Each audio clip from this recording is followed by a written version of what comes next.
All right, here we go. I think we're good to go now. By the looks of it.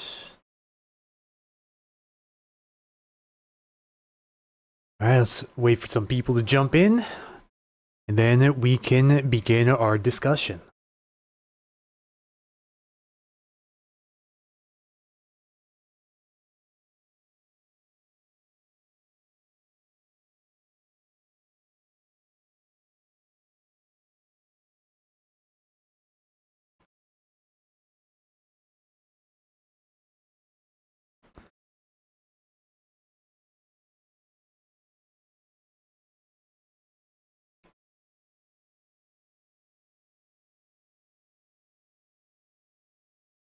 All right, starting to see some people jump in. Perfect.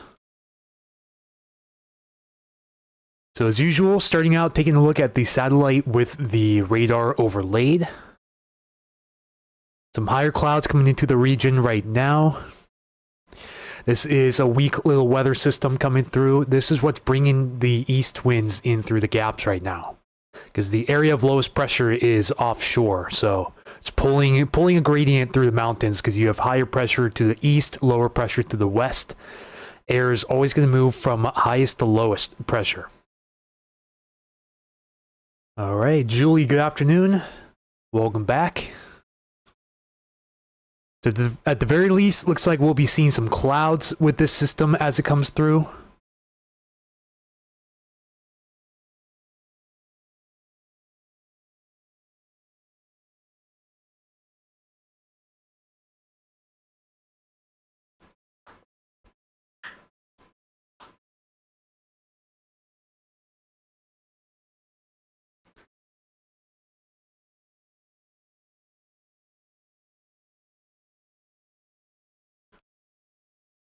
Maybe a little rain for some areas too. It's possible some models have been showing the rain a little bit. Let me play the NAM 3 cam by.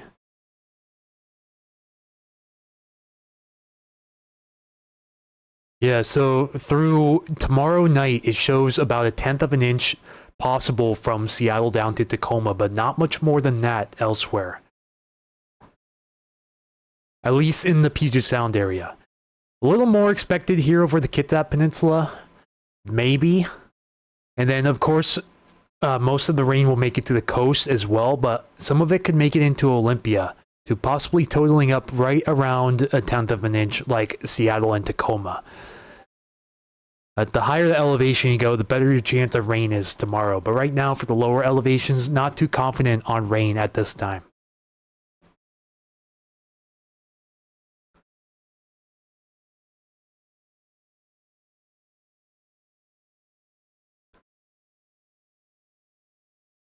This is what it's showing for wind gusts right now.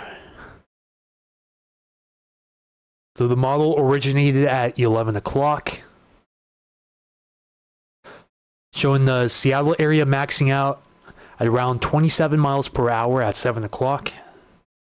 And Everett getting up to 21, Mount Vernon possibly getting up to 25, and some isolated heavier gusts possible over the water. The wind advisory that's currently in effect is only for a slim margin of the eastern King County lowlands here. And I can show you guys that as well if I pull it up right here. Hang on just a second.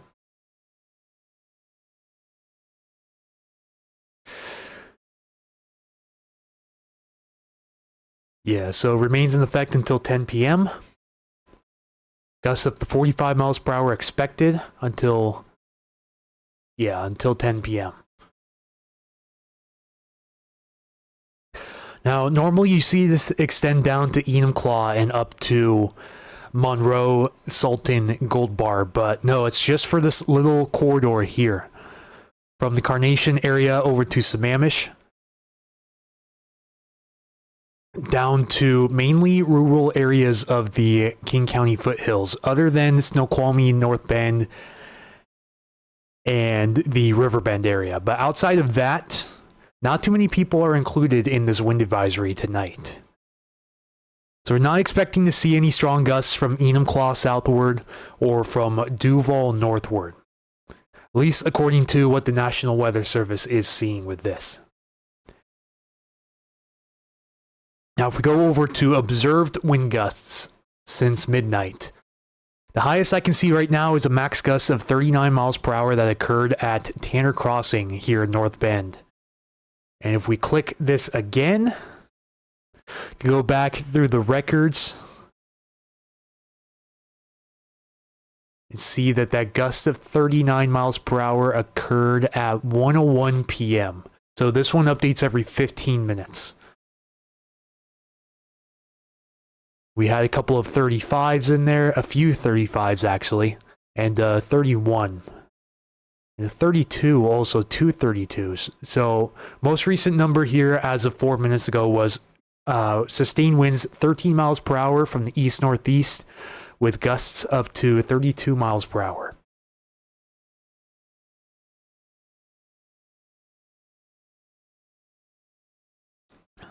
It's even a little blustery down in Enumclaw. It's not too bad, but around 20 miles per hour by the looks of it. And then this Enumclaw station down here, the Suntop weather station, is up to 31 miles per hour so far. Here in Greenwater, this one updates hourly, but this has a most recent update of 41 miles per hour.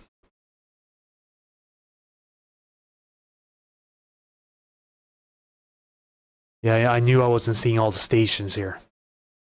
That's better. Anyways, this Dodge Ridge station here has gotten up to 42, so I'm not quite sure if that would count as foothills because this is in the passes. So I'm going to omit this from the equation when it comes to foothills, but so far the highest wind gust of the day in this general area is 42 over Snoqualmie. We also hit 61 with a max gust of, look at this, 93 miles per hour down here near Mount St. Helens. That's way higher elevation, so it's pretty common to see something like that when we have winds out of the east. Same down here in Rainier also. So we gusted to 51 here at Sunrise, 41 at Camp Muir, and 44 max since midnight here at Crystal Summit.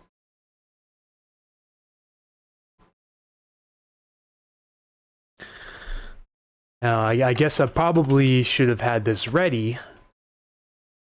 You know, shame on me for not having it ready, but I want to go over the details of the bomb cyclone event that happened a year ago today. Now, I'm noticing that on the reanalysis that I'm about to show you guys that it hasn't been accurate with the deepest area of low pressure that was seen with the... Hang on, let me pull it up here real quick. It was November 18th or 19th. I think it was the night of the 19th and morning of the 20th. Yeah, that's what it looks like right there.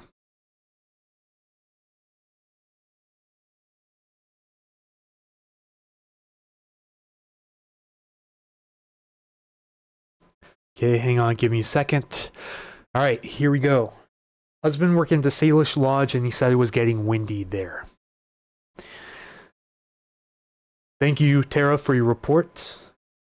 I've heard it was pretty windy up on Snoqualmie Ridge and also the foothills of Maple Valley, too. But outside of that, not very many wind reports coming in at this time.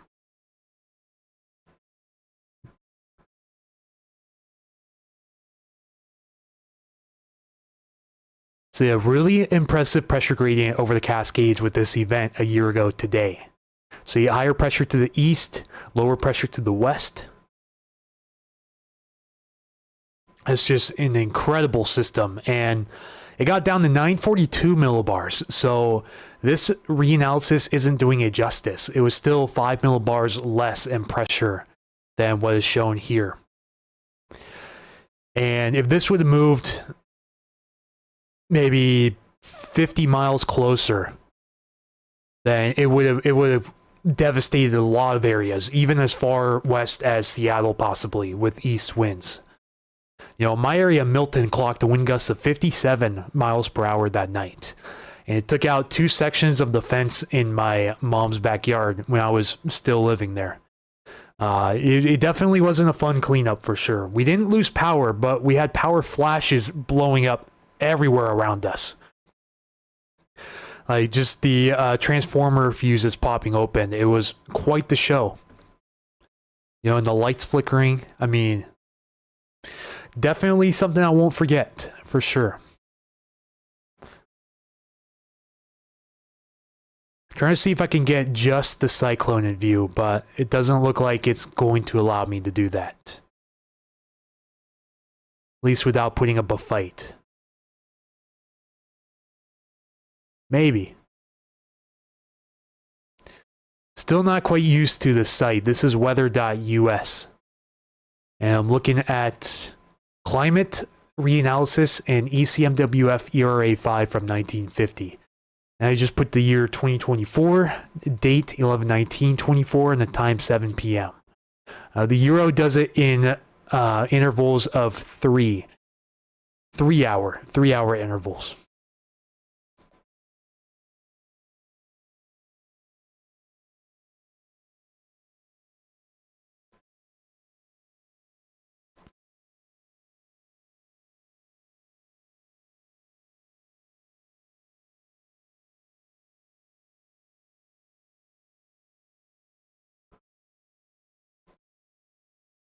So yeah, just an incredible event that we witnessed that day a year ago. Now I want to pull up some of these numbers from the archive here.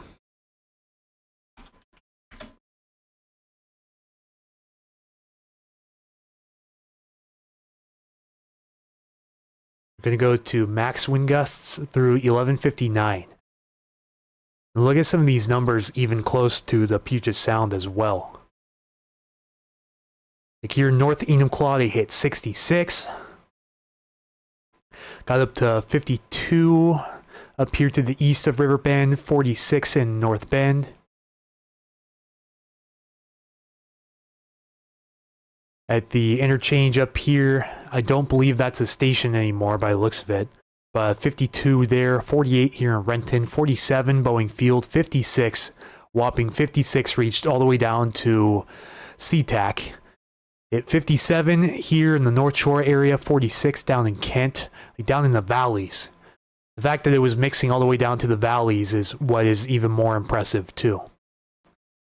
Normally if it's downstream of the mountains, typically the winds will go over the valleys to the hills across the valleys, but it mixed down pretty well into those nooks and crannies down there in the river valleys. Now, there's not much station coverage up here in Snohomish County, unfortunately. But we ended up hitting 48 here at Payne Field, 41 in Hansville, up to 44 in the Arlington area, and hit 52 at Whidbey as well. Wind gusts out of the east with that. So just some really incredible numbers for around this area. And look, even points west. I didn't even mention the points west as well, because it pulled this pressure gradient through the Strait of Juan de Fuca backwards as well. So instead of coming out of the west, came out of the east and brought some substantial wind gusts to these Strait of Juan de Fuca communities down here. Like 48 here in Port Townsend, 47 Diamond Point, 51 Dungeness Spit, 54 Port Angeles, 50 not far from there. And even a 63 out here at this lighthouse north of Cape Flattery. So it's overall just a really, really impressive event that we witnessed that day. Like it even got up to 71 down here on the east side of Rife Lake.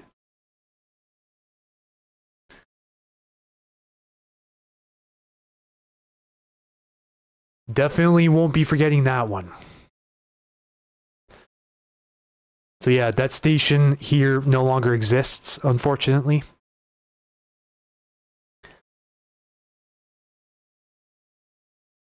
Currently at max wind gusts. Let me switch it over to current wind gusts so I can get a more accurate reading of what's happening right now.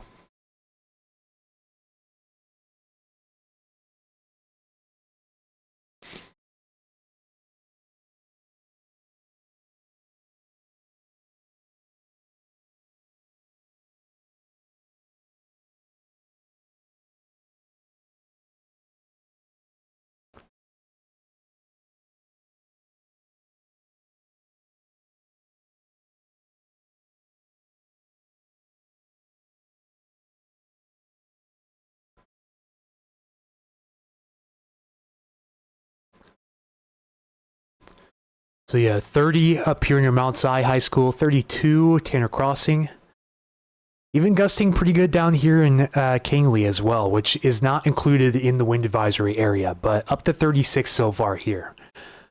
Do remember the wind advisory is in effect for 6 more hours, so some areas may not have gotten their peak wind gusts yet. It does show things calming down pretty quickly after 7 though. So I do believe that wind advisory was just a word of caution in case things overperform here for the I-90 corridor.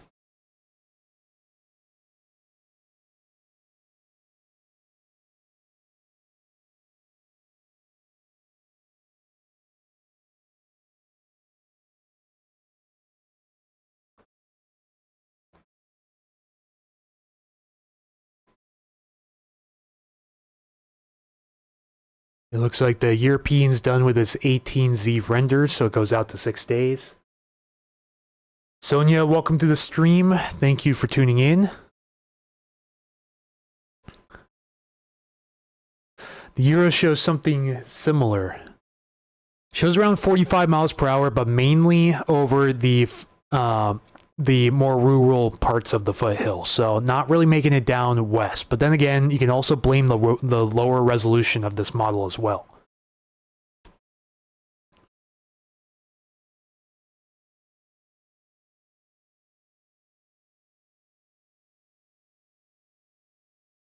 Yeah, but then it's starting to bounce around with some solutions at the beginning of next week too. And this is one thing I also wanted to open discussion for while I was on the stream here.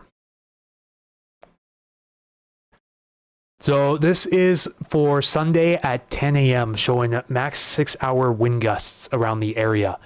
Notice how it picks up a westerly surge here down the street of Juan de Fuca at that time. Believe this is just a frontal system passing through, so we're not expecting any major impacts right now with this.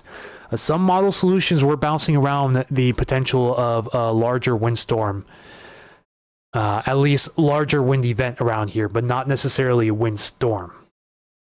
Does that include Enumclaw? No, so the Enumclaw is omitted from the wind advisory and any strong winds right now. However, this does show some of the wind making it down, but not much more than 30 to 35 miles per hour. It's mainly to points north and west of Enumclaw here along I-90. Like barely west, like down the Issaquah, Sammamish, and so on.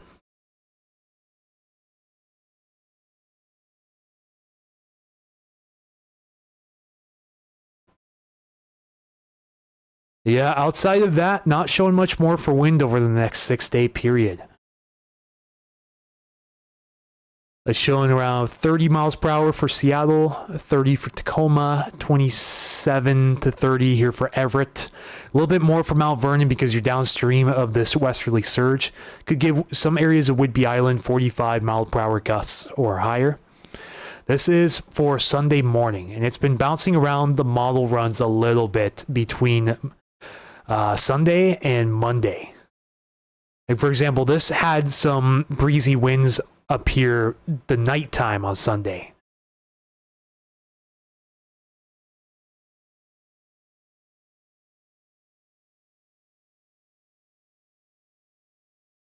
It even had some strong winds off the coast here as we go into following Saturday as well. But we're over 10 days in the fantasy land here.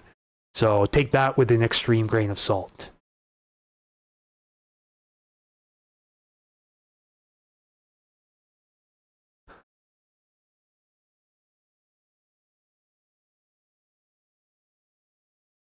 And yeah, the Euros shows some of this precip making it inland.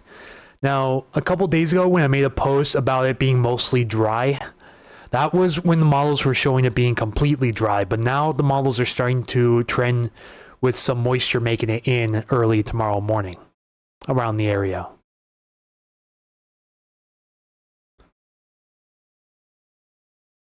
Even starting to make it onto the coast sometime between 4 p.m. and 10 p.m. tonight. And as you guys can see already, it's on the coast. Hang on, guys. Windy's got to be reset again. The desktop app has been a little bit buggy with Windy.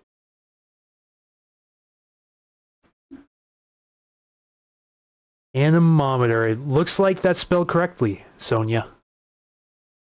Yeah, seeing some taller clouds moving in through the area right now, and then the lower clouds are going to be coming in. Not necessarily fog, but more so rain clouds if they hold together. Otherwise, they're just going to be decaying low-level stratus around the area. But yeah, the cloud banks moving over the Puget Sound right now, moving into the foothills.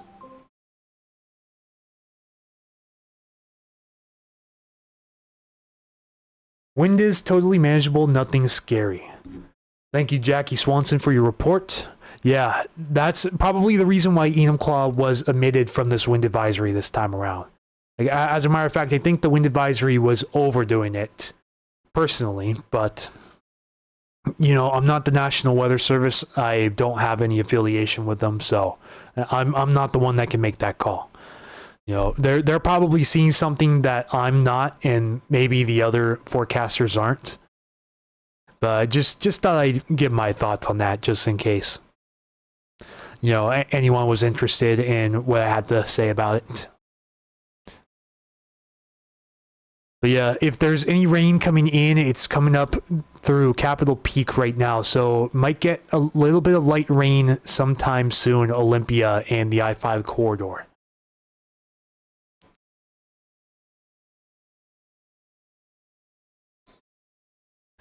So let's zoom out a little bit and see if the new models are converging on any solutions in the near term. So this is that decaying front that's coming through. And we might get clipped by something Friday too, possibly. But then we got to watch this system that comes in that's been bouncing around quite a bit on the model runs. You know, this is this weekend around the area. See, it would have brought it in much stronger here 2 runs ago on the European. A 1006 millibar low doesn't seem like much, but in the right spot with the right pressure gradient would definitely bring some wind around the area. This was showing upwards of 40 to 50 for some areas of the Puget Sound, including 40 for Tacoma, 47 for Seattle, 44 Mount Vernon, and 37 here in Everett. And wind gusts in the 35 to 45 mile per hour range over the open water. So this was 2 runs ago, but it has since downtrended pretty dramatically to that point. But the models have been sniffing this out for some time now. See, it had some areas up in the 35 to 40 mile per hour range. This was 6 model runs ago. Actually 5, because not counting the current one. See, 1, 2, 3, 4, 5. You guys can't see my drop down menu, but down to yesterday's 12Z. So the 4 a.m. run yesterday. It's also sniffing something out, but this time for Monday morning around the area.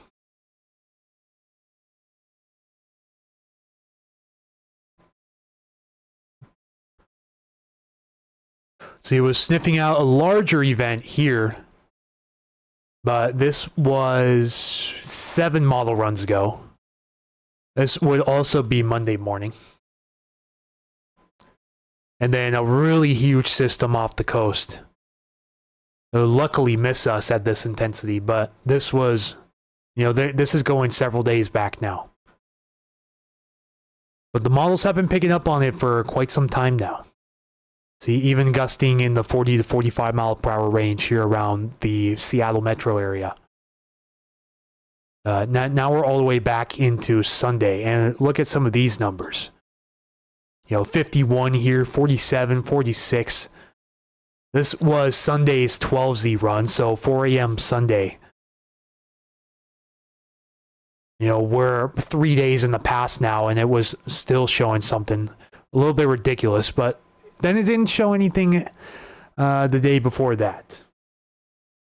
So definitely a lot to converge on as we go closer in the time here as this event comes up. There's still a lot of details to sort of iron out. I was trying to think of the right I was trying to think of the right analogy to use there.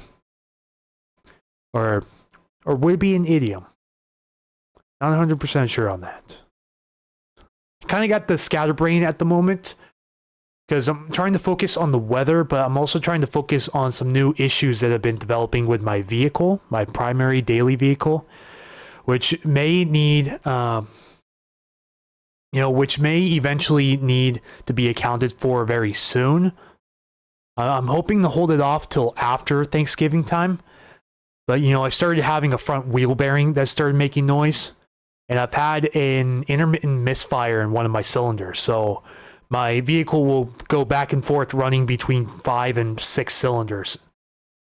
Just randomly. It's extremely weird. Keith says, been doing a lot of online meteorology training. That's really good to hear.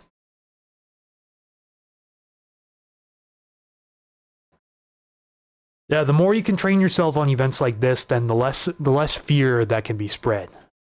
Because a lot of this, a lot of the hype is mainly based on fear, but you also have to communicate the highs and the lows. And I try my best to communicate that to the best of my ability, but of course it doesn't appease to everyone online. I do still get the critics from time to time, so, nothing out of the ordinary for that.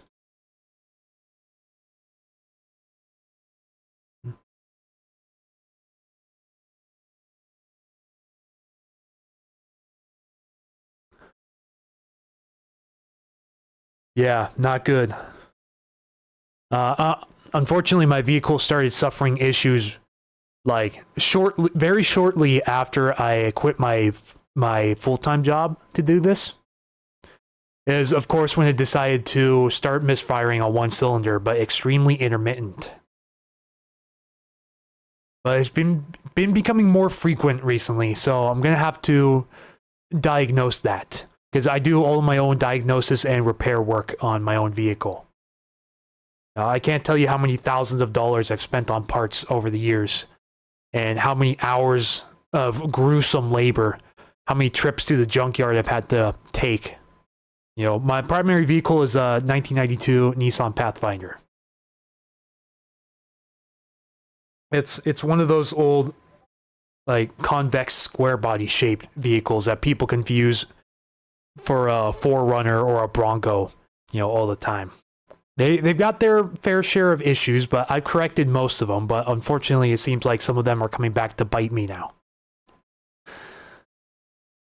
And, I'm extremely grateful to have AAA in the back pocket in case I ever need to use it. That actually reminds me I need to renew my AAA as well. I have until November 30th to do that, and I need to get car tabs as well. So, the expenses are adding up, and with a really slow month right now when it comes to weather, times are pretty tough. It's not too often that I ask, and it really, really burns me to ask, but, if you guys are interested in helping support in any way, if you haven't already, AAA is great to have. Yes, the 4 free events and I believe up to 100 miles of towing if you're on the primary plan. But if you upgrade to the plus plan or whatever they call it, then it's up to 200 as far as I know. But the sort of issue is now that I live in an apartment, I wouldn't be able to bring a broken down vehicle back to the apartment.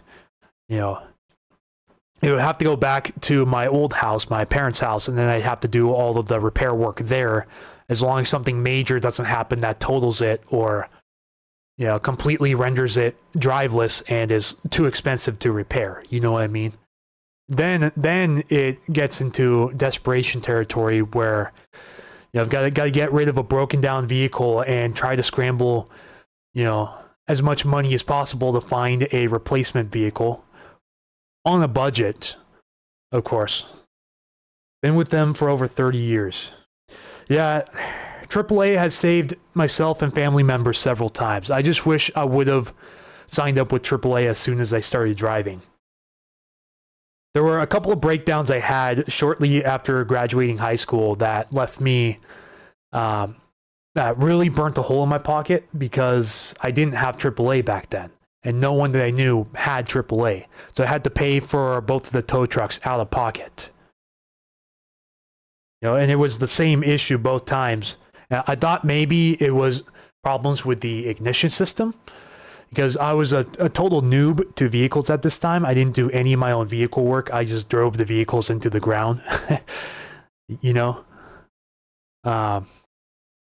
Then I started doing my research and started doing more hands-on work after that. And eventually I bought some manuals and, studied YouTube University. And I started doing all of my own major repairs, such as I repaired an oil pan gasket on my engine. I did fuel injectors, spark plugs all the way around. Wires. I've added custom accessories. Fully rebuilt steering all around up front.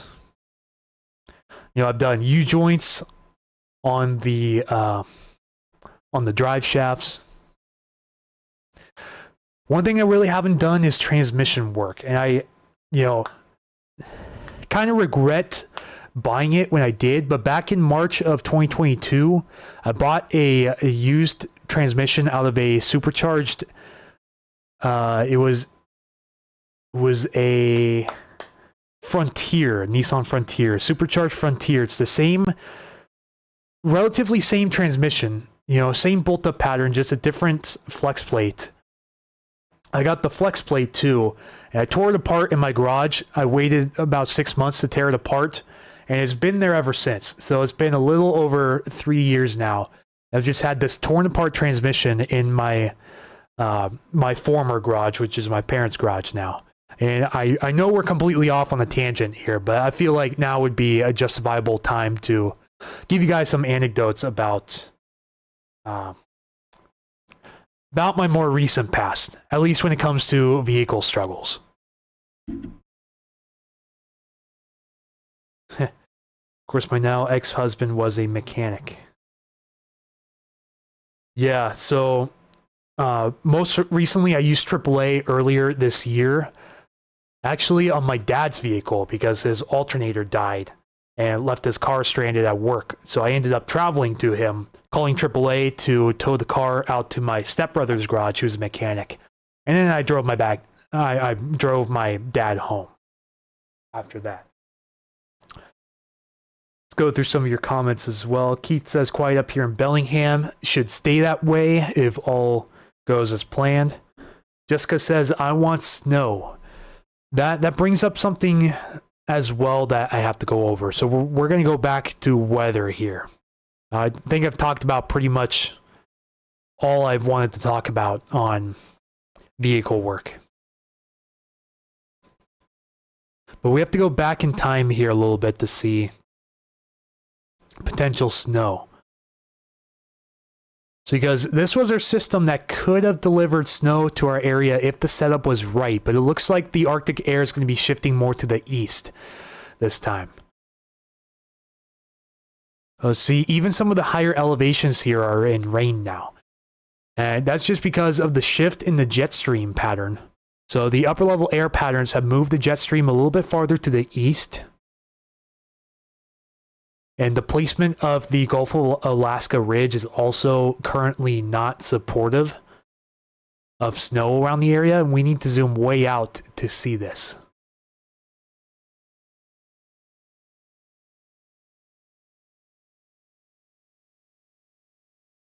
So this would be the area of interest that we're watching.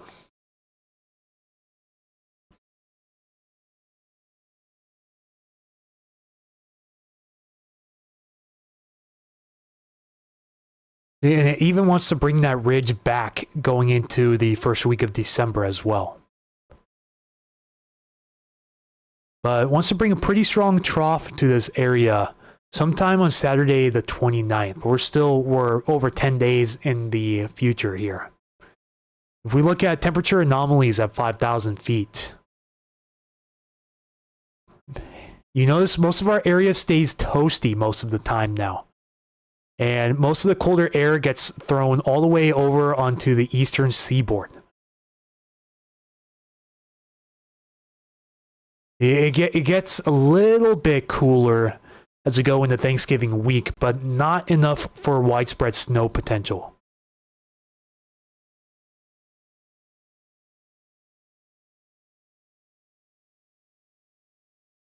See that trough there as well. Now, the snow potential that we had before was the combination of Arctic air coming in from the north, as well as this system here bringing in moisture from the south. Not looking like the case now, at least as of the 12Z morning run of the European. So it shifts quite a bit as we go back in time, though. See, it's still picking up that huge ridge going into the first week of December as well. That would bring some really pleasant weather, albeit a little bit of fog as well. We still have to deal with the fog for a little bit. You know, we had quite a bit of dense fog this morning. I'm actually surprised the NWS didn't put an advisory out on it. See, this would have been a little bit more of a favorable setup, just a little bit, than what we're seeing now. But still, the jet stream is just not in the right spot to get that cool air as well as the surface trough in to bring that moisture.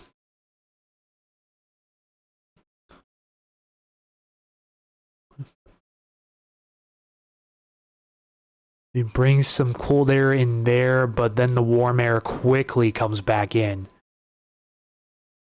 And it brings the cold air mainly east of the Rockies in this scenario. Think we will get any this year? Well, the signs have been leading towards it. This would be a more favorable setup here if we had the cool pool over central BC. That way, it could turn on those northeast Fraser River winds to bring that modified Arctic front in, and then swing the weather system through in just the right spot. This spot would not be favorable, though.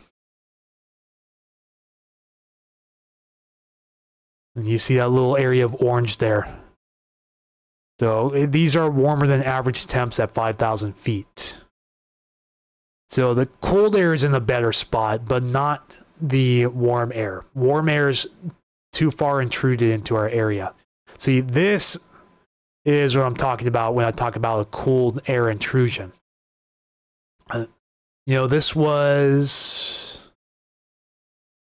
believe this was around, okay, so this is 0Z. So this was 4 a.m. Monday morning. This is the kind of setup we need. See where the dark blue and purple comes in. And then we have this source of moisture up here, but it doesn't quite move in close enough to bring the warm air in until afterwards.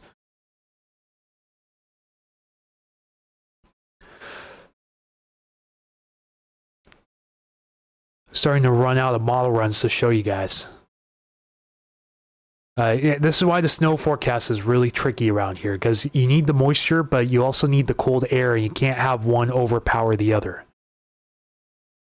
Something like this would probably be a favorable setup, where you have the cold trough off the coast, and then you have the colder than average air coming in from the north. And then the trough, if it moves south enough, would bring that cold air in from the north. And then you also have to worry about the east winds as well, because the east winds eat up the moisture and don't always allow the snow to accumulate down at the surface. For areas downstream of the east wind, this usually includes Everett all the way down to Tacoma, typically.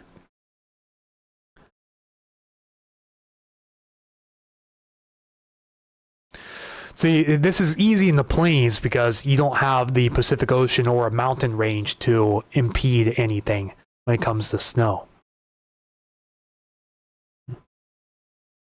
This is when the Arctic intrusion begins around the Midwest.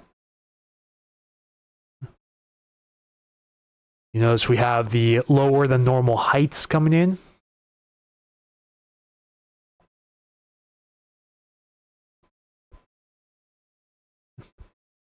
Then the trough provides a favorable source of moisture.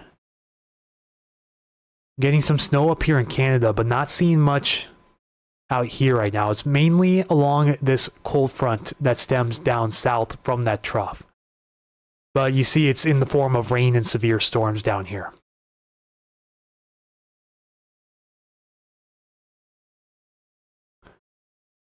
So yeah, not seeing any favorable indications in the current model runs, at least on the European. You can look at the American on the GFS, and we'll probably get a whole different story with that. So do I think we'll get any this year? Certainly possible. We just have to have things go right for us. There's our trough, and then our jet stream over the area. Then it shows this is 384 hours out, so let's pump the brakes a little bit because this is 16 days out. It's most likely not going to happen like that. But we're underneath the jet extension going across the Pacific here. So atmospheric river potential all the way out to December 5th.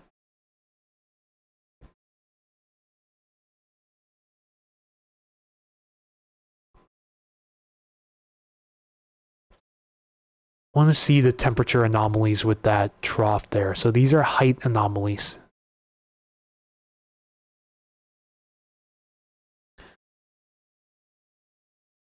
Moisture's there, but it doesn't look like we have enough cold air to bring in a modified Arctic front into that area. I guess I should probably zoom in and show you guys, right?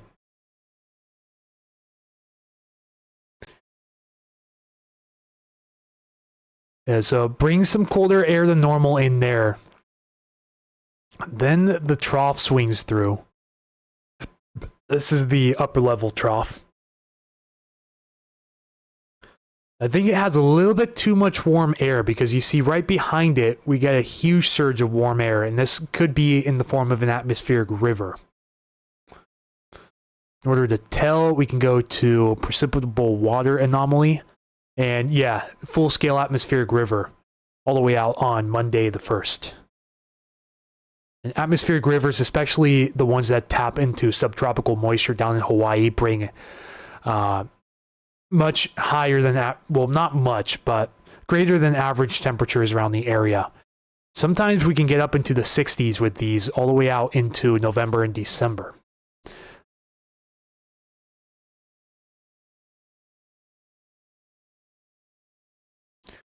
See where the source of this moisture is. Yeah, not quite Hawaiian moisture, but it does go across the Pacific Ocean. So showing some atmospheric river potential with that we'll have to keep our eyes on. And then, depending on the orientation of this one too, another one possibly a few days after that.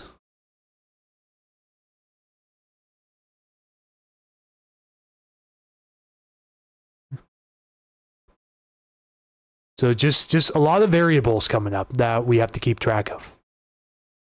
See, there's an atmospheric river in the next couple of days as well. This shows some of this moisture.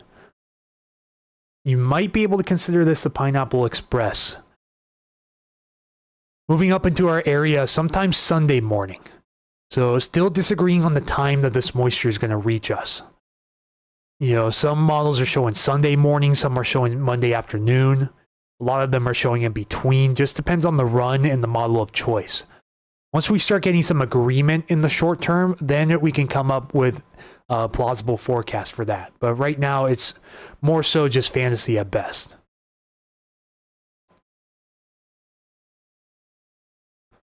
Yeah, there's our degrading cold front. And the next system, this is technically an atmospheric river, but it's an extremely low-end one. You could hardly even count it, but by definition, a stream of moisture that transports water vapor, it's called Integrated Water Vapor Transport, or IVT, across the Pacific Ocean is by definition an atmospheric river.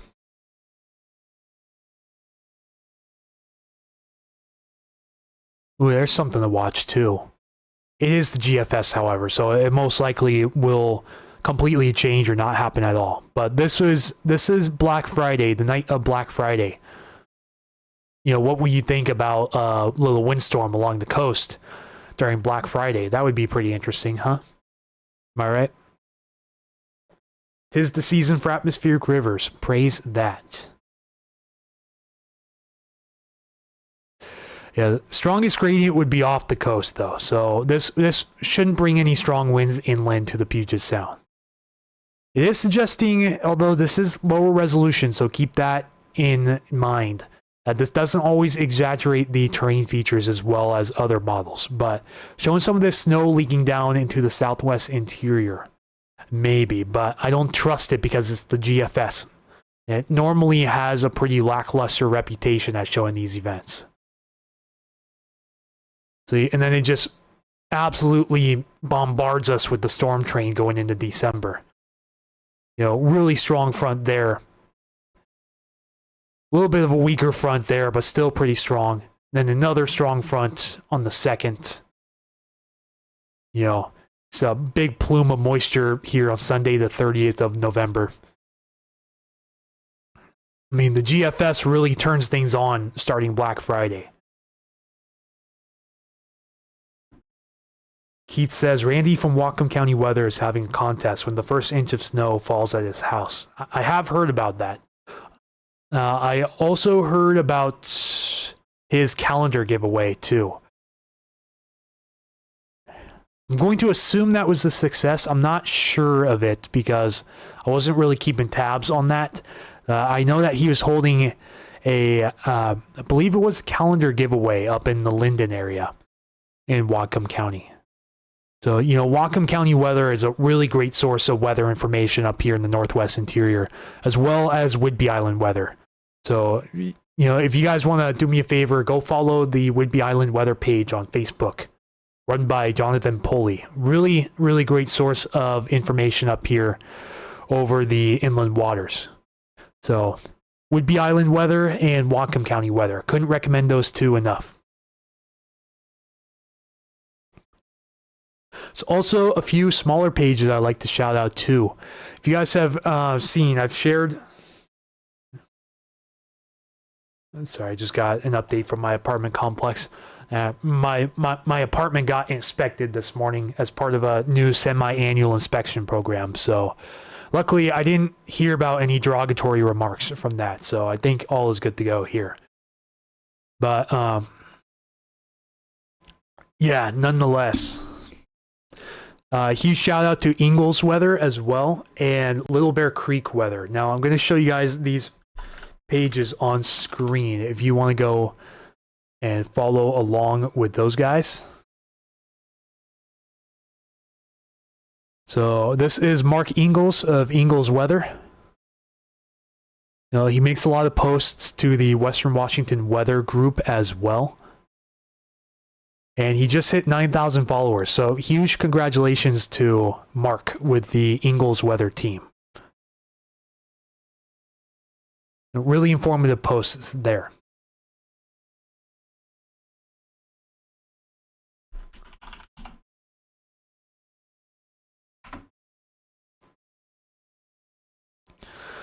And also Little Bear Creek Weather. This is run by Bree Hawkins out of East Linwood. She's at 7.3K followers. Let's see if we can get her up to 8K followers very soon. Intermittent posts because she has a full-time job outside of this. But, when she posts, they're really great informative posts. Made a lot of posts over the last couple of days, as a matter of fact. But... yeah, if you guys could do me a favor, go and check out these weather pages.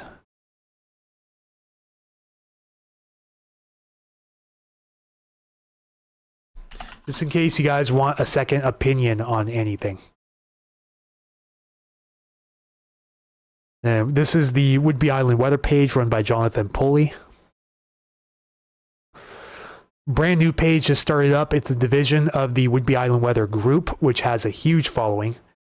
Several tens of thousands of people. But it's split off into the weather page, and it doesn't look like it's getting the attention it needs. If you guys could all do me a favor, go and check out Jonathan's page here on Facebook.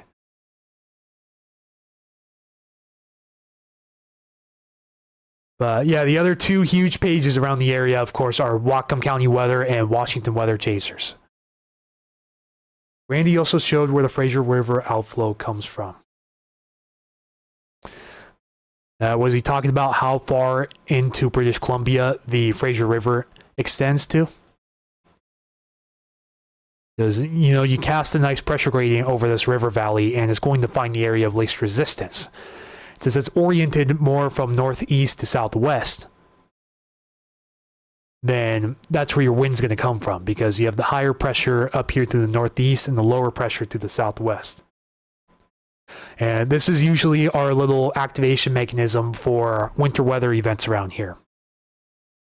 You know, the trick to getting snow around here is to get a modified Arctic front through the Fraser River outflow while also having sufficient moisture in the area with a nice trough offshore. Then usually you have a rain-snow line that sets up somewhere around Everett, typically. Sometimes as far south as Tacoma and Olympia, and areas to the north can get either solid snow or a rain-snow mix. It really just depends on the setup altogether.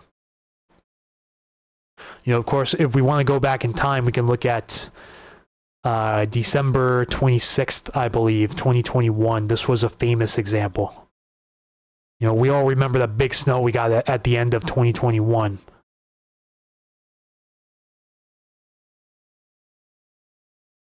So we have this trough offshore, and then we have this ridge up here. That turned on the Fraser River outflow up there. Also gets windy up here. Oh yeah, big time. When you guys have the stronger Fraser River outflow events, you guys will occasionally get wind advisories for western Whatcom County. See, wind direction out of the northeast, mainly coming out of the north through the Puget Sound. And then you see the center of your surface low right here where the counterclockwise rotation is. And then you see the precipitation.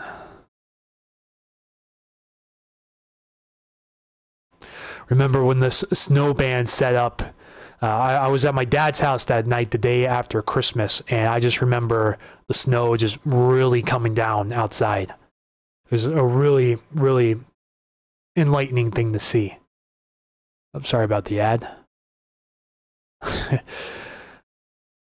Not sure if this was fairly accurate, but this was snow depth at the time.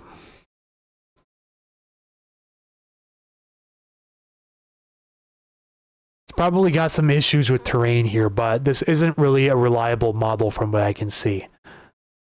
You know, there's only so many things you can go through on here parameter-wise. But yeah, I do remember that nice precip band that set up over Tacoma and really gave us a lot of snow during that time. You know, you just got to have the Arctic air coming out of the north and that trough to give you moisture. And make sure you don't have strong east winds.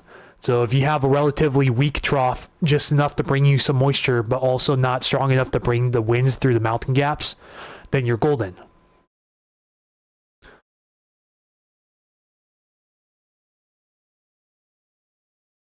Sorry again about the ads. Yeah, then I just remember through the following days. You know, we had pretty decent snow at this time too. This was going into the morning of the 30th. Not sure if this was all snow. Some of it may have been rain. It's really hard to tell here on the reanalysis.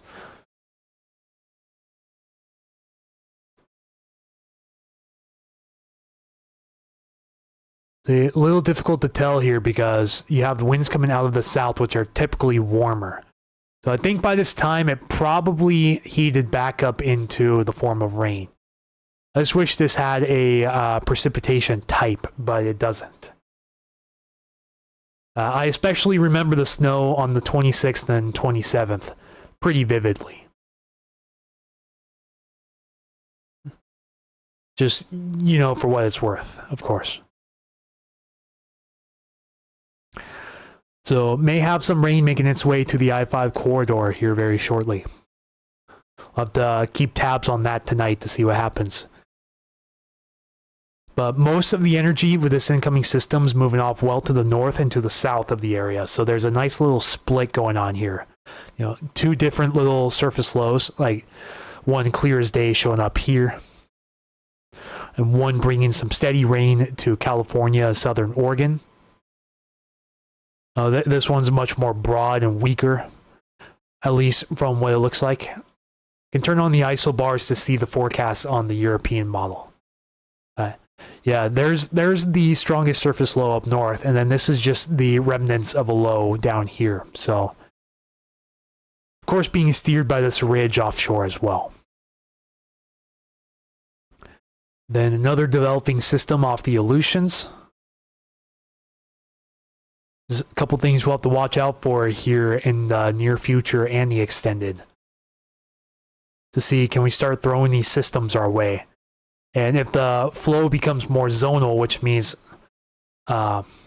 parallel with lines of latitude, so from west to east, so if we get these solid west to east lines, sort of like this, setting up over the area, usually the storm systems will move to the north, but the fronts will drape down over it, and then we'll get impacted by the fronts, which can occasionally bring strong winds over the areas too. So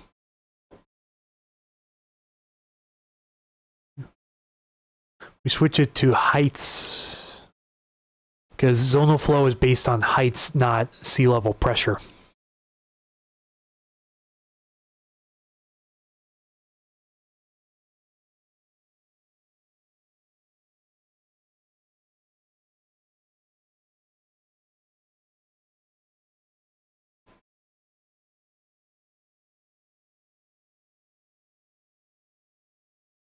Go look in the future here on Windy real quick. Yeah, so like Sonia says, everyone here, if you haven't already, go ahead, hit the like and subscribe and ring that bell for future live streams like this. Sorry guys, I wish it was more eventful. Unfortunately, the weather's just not doing too much right now, you know? It's boring, truthfully. It's really boring. But it's given me a good opportunity to start working on myself. So I've been hitting the, I've been going back to the gym regularly, really trying to force myself to get into shape. I've also been doing a 4-day partial fast as well. I've only had a few small food items in the last 3 days, but the first day, Sunday, I did a complete water fast. I do take vitamins and supplements though. The lull in the weather. Yeah, that is true. I just wish it was a little bit warmer outside. It's really not the time of the year to be doing a lot of hardcore work outside. You know, I've taken a break from doing yard work like I did pretty much all summer and spring in the beginning of fall, just because the grass outside has gone dormant for the most part, depending on where you're at. So because of that, I've been spending a lot of time indoors, but now just following up to what I was saying before with the vehicle, now that my vehicle's having problems, and it's been a little while since I've really torn into my SUV and really fixed up a lot of things, you know, the time is coming where eventually the shift in focus is going to be towards making sure my vehicle's still drivable in the long run, which unfortunately started developing some issues a few months ago. And just recently, here in the last month or so, I've had a wheel bearing that has started to really grind in what feels like the front left tire. That means I'm going to have to rip all of that open, check the brakes again, because a couple years ago, I was having issues with one of my brake calipers sticking too. It would start to lock up on the freeway, which would result in rapid shaking of the wheel. But then it just stopped. So I don't know if it was my brake hoses starting to collapse or what, but then it just stopped.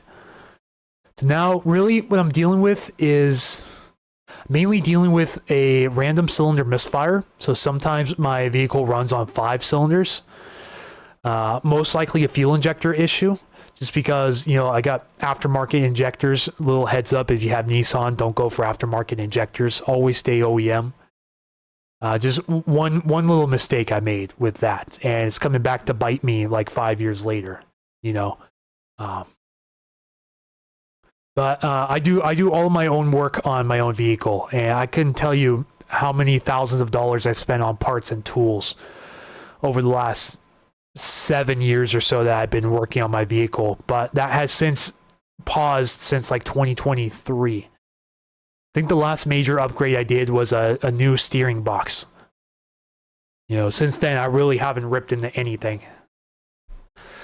The motivation's not there, and you know the stress level's high with that, and of course the stress with the financial situation also is, you know, can be overwhelming sometimes. But I'm really not trying to let it get to me, and that's one reason why I've gone back to the gym regularly, is to really help release that stress. I just noticed I'm using height contours but surface level winds. Probably shouldn't do that. There we go. That makes more sense now. Check your plugs. Yeah, I put brand new Iridium plugs in about 4 years ago, as well as performance spark plug wires. My ignition cap and my distributor cap and ignition rotor and all of those ignition parts are new from the last 7 years. But on occasions, like in years past, I would just go in and clean things up probably once a year or so. If I can hold it off until next year, we'll definitely try to, but I'll really have to see if, you know, the misfire gets worse, like if the fuel injector dies altogether, or if that wheel bearing really starts to, you know, act like it's starting to seize and grind. I remember one time I was servicing my inner wheel bearings on my front wheels, and one of them was completely orange, and all of the roller bearings have melted into the bearing race. And so I had to get all new wheel hubs up front because the roller bearings inside the inner wheel bearing had pretty much completely disintegrated. Like, they were orange and molten, and the bearing races had seized inside the wheel hub. So I had to get all new wheel hubs. My stepdad and I took a torch and just lit it up with oxyacetylene, and it didn't do justice to those wheel hubs to free up those bearing races. So I ended up getting all new wheel hubs up front, and then changing out all the bearing races and making sure I, you know, used anti-seize wherever I could, just to hope and pray that something like that never happens again. You know, I can't tell you how grateful I am for items like thread locker and anti-seize. It's made my life much easier over the years, but man, the pain and hassle of getting into those suspension parts when I rebuilt the front suspension on my vehicle, because like every single bearing and bushing was completely shot. I don't know how that thing still drove the way it did. But, you know, I had to make my own tools, buy a lot of tools, and had to use the grinder a lot too. Yeah, don't even get me started on the pitman arm for the steering box. One of the biggest pains I've ever gone through on that vehicle. Completely seized to the steering box. Not to mention all of the tie rods were seized inside the wheel knuckles too, so ended up having to source out new wheel knuckles and all of that. So pretty much everything is new or low mileage. I know I had to make a few junkyard runs for some of the parts, but yeah, wow, what a tangent that was that I ran off on. So anyways, looking on here on Windy, looking at atmospheric heights at the moment at 500 millibars, so 18,000 feet. Really just checking out the jet stream pattern here to see if we can get a favorable dip in the jet stream. Usually you want the jet stream to be offshore a bit, you know, enough to bring in that Arctic air, but also swing in a trough through the area, like seen here, to bring moisture, but it doesn't look like the cold air is in a favorable spot. At least the Arctic air that we need to get the snow. So still a lot of uncertainties to sort of figure out as we go through the extended period here.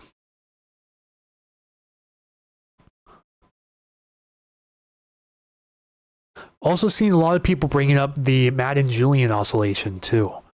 There's a lot of oscillations to keep track of, such as, of course, the most famous one is the El Nino Southern Oscillation, in which it looks like the La Nina is actually going to lift back into a neutral starting next year. So the La Nina forecast has changed. And then we have the North Pacific Oscillation, the East Pacific Oscillation, and the North Atlantic Oscillation. We also have polar oscillations as well.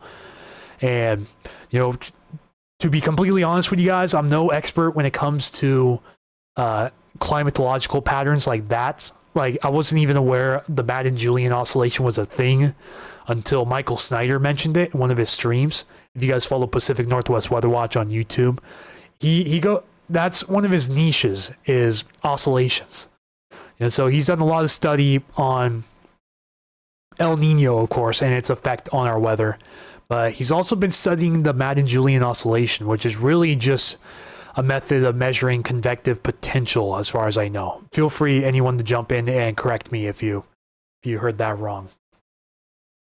But right now, some indications from what I'm seeing are saying that the Madden-Julian oscillation is not in a favorable phase to bring snow into the area because it's bringing too much energy to the jet stream. So, of course, when it comes to lowland snow, you know, I'm no expert on lowland snow as well. I just know really what you need and what you don't need for snow. You know, a lot harder to get snow west of the Cascades than east of the Cascades because you don't really have that influence of the Pacific coming in and that warm air that really intrudes into the snow and makes it fall as rain, which has resulted in a lot of busted forecasts over the years. And a lot of disappointed people.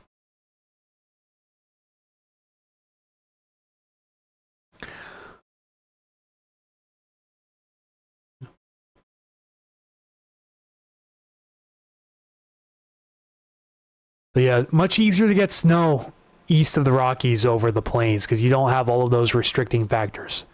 The only thing I could really see restricting it is the warm air coming off the Gulf. Once the Gulf of Mexico really starts to cool off, that's really going to help with the snow potential around the Midwest and the eastern seaboard. You know, and also the East Coast, the Atlantic cooling off as well. Then you won't have as much warm air, but you'll still have the moisture and that Arctic air coming in from the north. Both of those mix and you get widespread snow. And lake effect snow is another thing too. You know, cold air moving over the warm ocean, the warm lake air creates lake effect snow. Because you're mixing two different air masses and you get precipitation as a result. And due to the cold air aloft, as well as near the surface along the lakes, that allows the moisture to fall in the form of snow.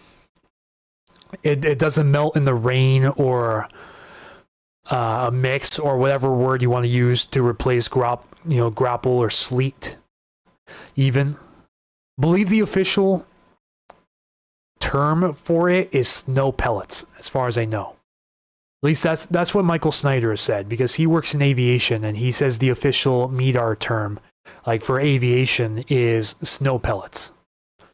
Like just right between snow and hail, but not quite.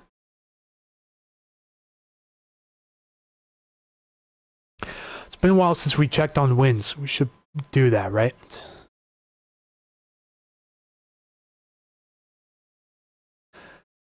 Yeah, we're not seeing anything too crazy, so I have a feeling I'm going to get a lot of complaints for the reasoning, like the rationale for having this wind advisory out.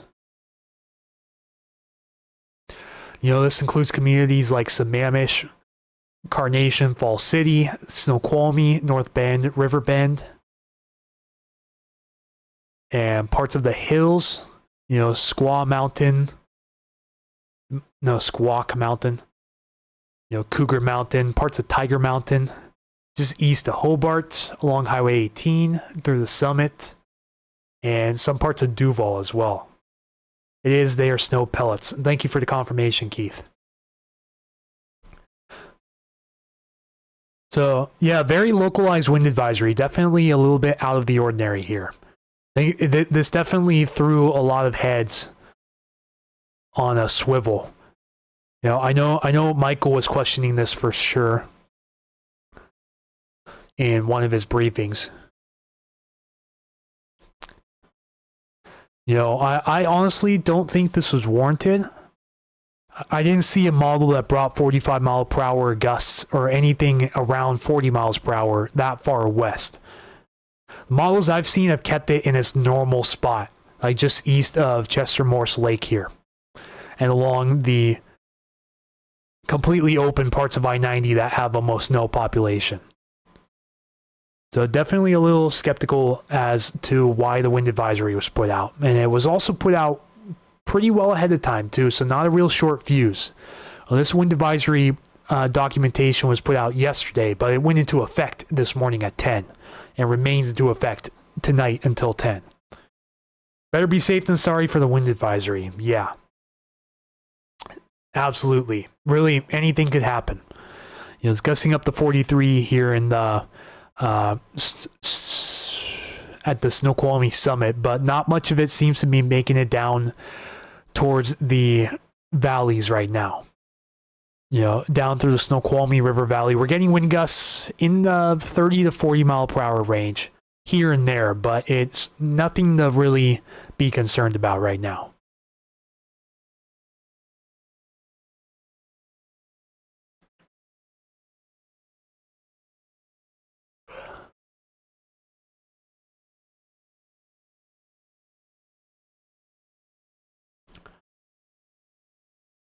All right, a couple of other things. So here's the wind advisory and the documentation. This is the most updated text. This was issued at 12:53 p.m. this afternoon. Remains in effect until 10 p.m. Southeast winds 15 to 25 miles per hour with gusts up to 40 to 45 miles per hour expected. If they change expected to possible, then I could see this being much more warranted. But really, a lot of people in that general area aren't reporting much, if anything. Some in Maple Valley, but not much outside of that right now.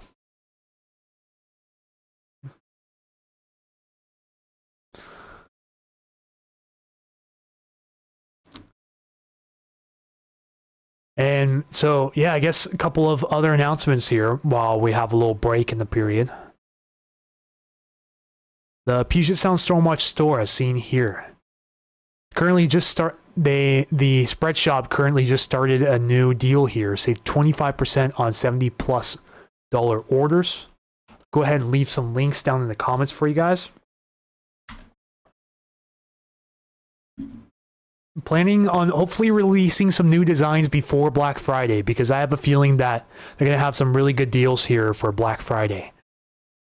Just look at some of the current designs we have. Someone who was watching the stream before also made a purchase on the store, and I was hoping I could reach out to them to see just what their design came out to be and if they were satisfied with it. But I don't remember who it was.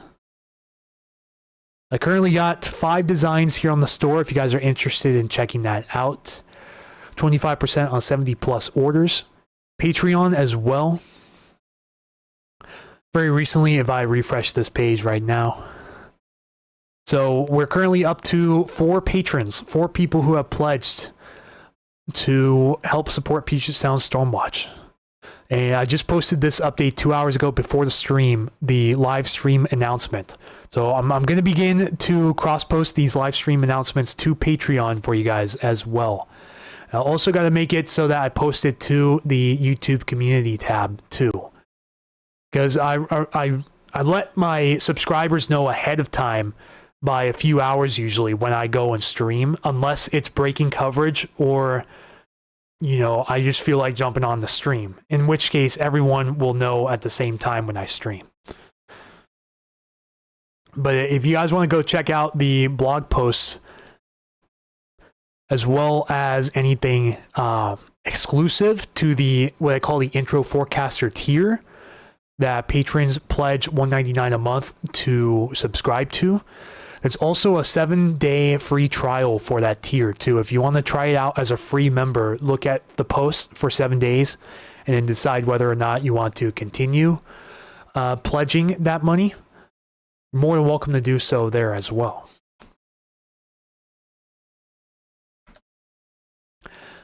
And then, of course, most famously, Ko-Fi or Coffee.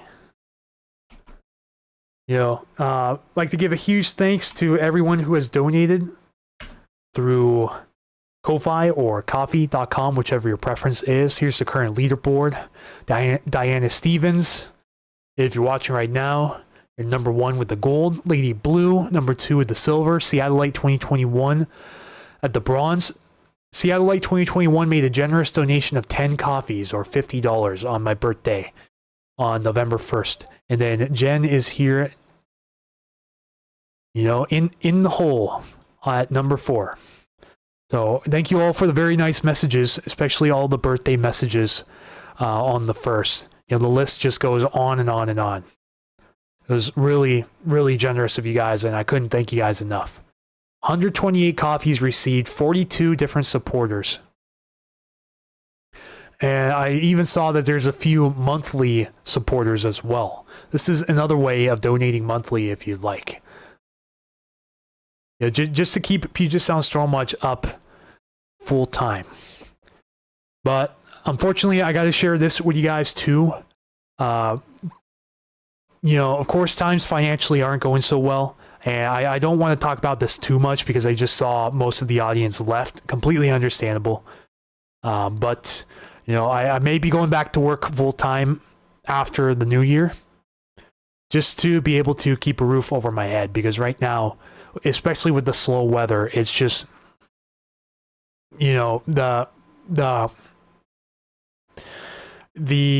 profit just isn't there. It's not livable at the moment. It really hasn't been livable since I started. I just wanted to try this out as an experiment and just hope that it would work out, but not really looking that way, unfortunately. So eventually, probably January, I'm going to have to fire up the resume and start calling around because, it is what it is. But I do appreciate everyone who has taken the time and their hard-earned money to help donate to Puget Sound Storm Watch, and I couldn't thank you guys enough, truly. Would not be able to do it even for this long if it wasn't for you guys.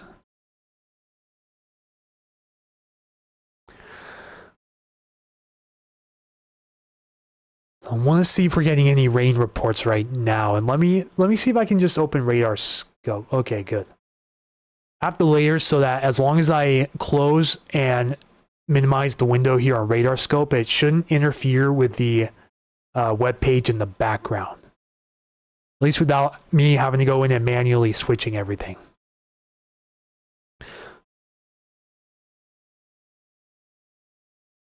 Of course, the radar scope app's still a little buggy, but it is showing some of this heavier precipitation offshore. Mainly moving from south to north right now.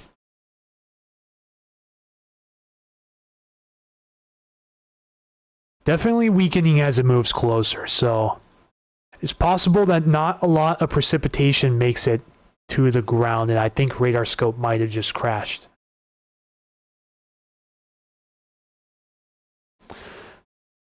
Yep, we broke it. Radar scope is broken. There we go, it just crashed. Sonia says, be right back. Sure thing, take your time. It's streaming for about an hour 20 right now, so 80 minutes. Just realized we haven't had the viewer count on the entire time. So my last stream was actually a Facebook stream. I did the 32K celebration and weather talk on Facebook. Unfortunately, Facebook deletes your live streams after a month now. And I guess Facebook is more so trying to shove the vertical content for most of the mobile users and even to the desktop users, which I'm not really a fan of. But if that's what the algorithm wants, then I guess that's what the algorithm's going to get. So I've moved 95% of my live streaming over here to YouTube. Really only go live streaming on Facebook when I hit every 1,000 follower mile marker or so. But, you know, I've been pretty hit or miss on the schedule because I didn't do any live stream between 28K and 32K. Not even for the 30K followers. You know, which was kind of a bust.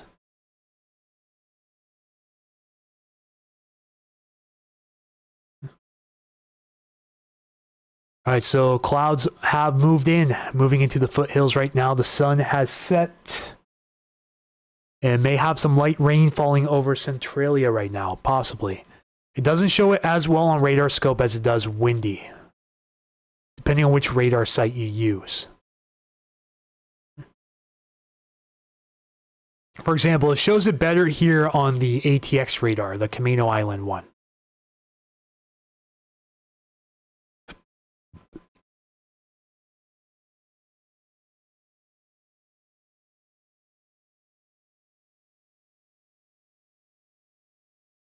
It would be nice if the radar scope team could start patching some of these errors with the user interface.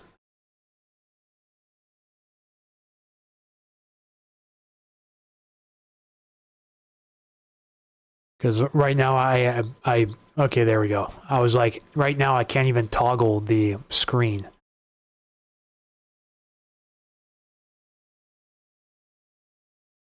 Yeah, pretty moist down here near the surface. Oh, it shows rails here on radar scope now too. That's pretty cool. That's a brand new feature. It shows a moist surface down here at Centralia Chehalis Airport. You know, 43 over 43 temperature over dew point. So near 100, like as close as you can get to 100% humidity down near the surface. So any rain that does fall will make it all the way down to the surface. You know, favorable temperature and dew point ratios all the way up the Puget Sound, really. You know, Boeing Field is 49 over 41, so you know, a little bit higher temperatures with those east winds, and up here it looks like some of the east winds reaching out to Everett too. 50 over 36. Pretty warm up there and pretty dry, so if there's anywhere that likely doesn't get fog overnight, it's up here in Everett.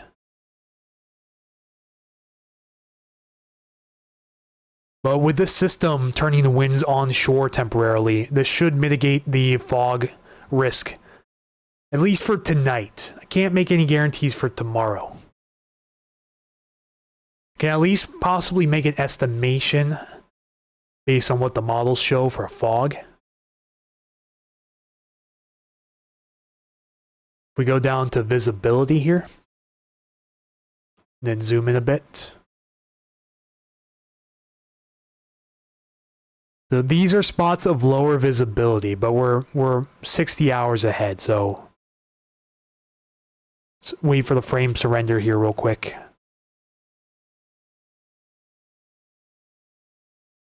So it does show some areas of dense fog down here at Tacoma later tonight. And that weak little system clips us, turns winds onshore for a little bit, and then we go back to offshore. And this is when some of the areas of fog begin popping up here in the Chehalis Valley. Not showing much up here for the Puget Sound area though. See which direction the wind's coming from. It's a little bit out of the southeast here, but it looks like we're still kind of on shore, and that might be the reason why the fog risk is mitigated for the Puget Sound during that time. Also see on cloud cover 2.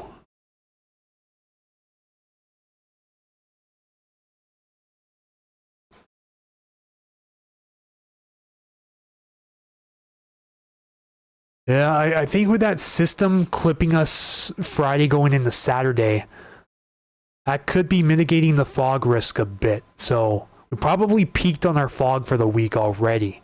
this morning and early this afternoon, because it didn't burn off till afternoon time here in Milton, up on the hill.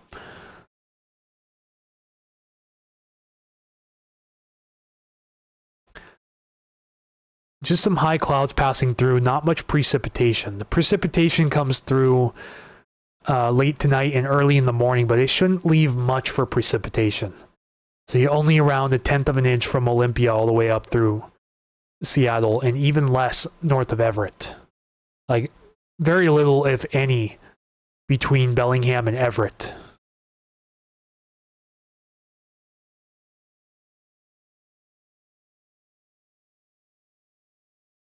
See if the HER shows any differently. We're starting to render the 0Z HER. This one goes out to 48 hours instead of 18. HER showing around the same thing, so pretty good short-term agreement overnight between the cam models, the high-res ones. When it comes to wind gusts, and the HER keeps the wind gusts mainly east of North Bend overnight. Then it looks like we shift back to onshore with that system coming in. So this system coming through should heavily reduce, if not eliminate, the fog risk overnight, at least for tonight. Because winds are coming mainly out of the south. See, it's a little bit of a scramble fest here. And then that little weak front comes through, and all the winds coming out of the south after that. So that effectively shuts off your east winds as well when it comes through.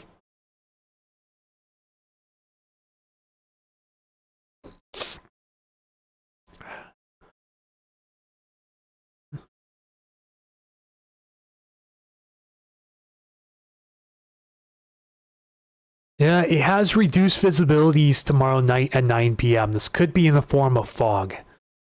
So just as a little heads up, just in case. It does look like fog. It doesn't tell you the altitude of the clouds, like whether they're low level, mid level, or high level. It's a little bit hard to tell. But we can see with cloud cover too. This may not be counting fog. This is the combination of low, mid, and high level clouds coming through the area. So this is our system coming through tonight and tomorrow morning. It passes through, clouds begin to break up. Some really stubborn high clouds hanging around at that time too. Someone said gusting pretty good in Enumclaw right now. Interesting.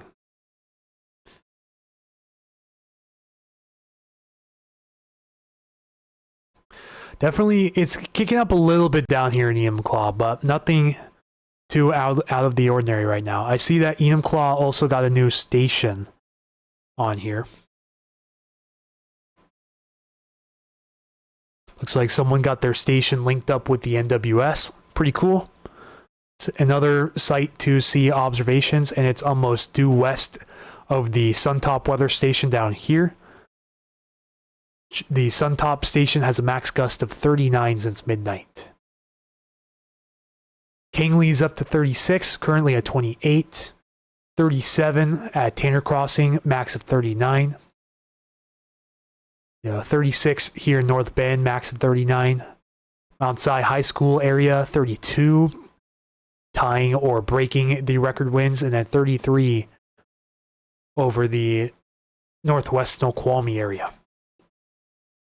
Other than that, downstream, not too much making its way towards the north and west. Like, I haven't heard any more reports out of anywhere west of North Bend or Enumclaw right now.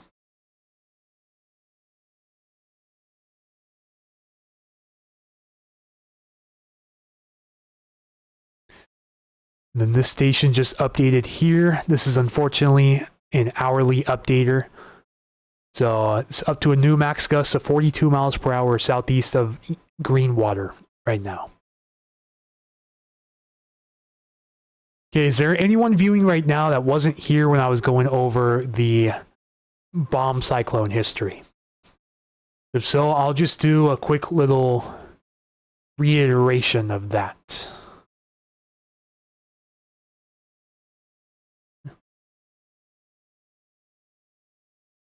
Go to sea level pressure.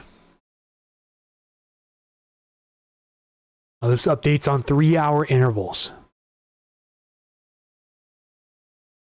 You notice just between this 3-hour jump here was already down 13 millibars. And then 950, so that's 18 millibars over 6 hours.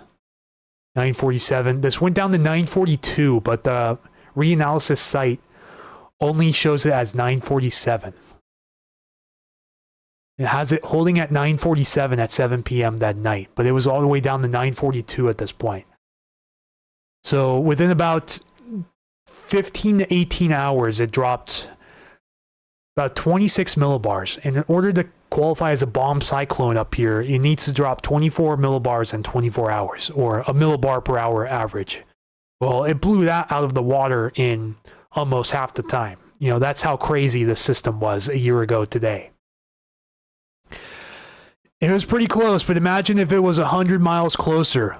Be bringing some crazy, crazy southerly gusts up off the coast and some ridiculous surf, you know, sneaker waves, the whole 9 yards, some rogue waves and whatnot all along the coast. And some of these southerly winds probably would have made it up to Puget Sound as well, but still most likely would have been far enough to really draw in those east winds. Yeah, but if it moved any closer than that, winds would be probably more out of the southeast over the foothills, and then more out of the south through the Puget Sound area. Now, it's just a huge what if in reality. This is at 30,000 feet, and just see that jet screaming in to the area at 30,000 feet. This is in kilometers per hour, so 250, that's about 150 or so miles per hour at 30,000 feet. Just imagine a flight trying to fly into that going down to Hawaii. Just crazy headwind. Can't even begin to imagine what it was like for that area.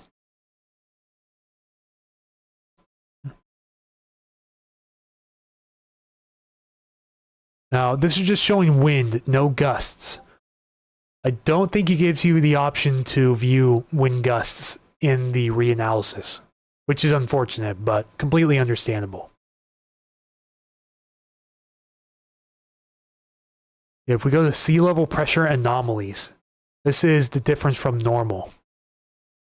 And just look at that, just absolutely incredible. This is using standard deviation.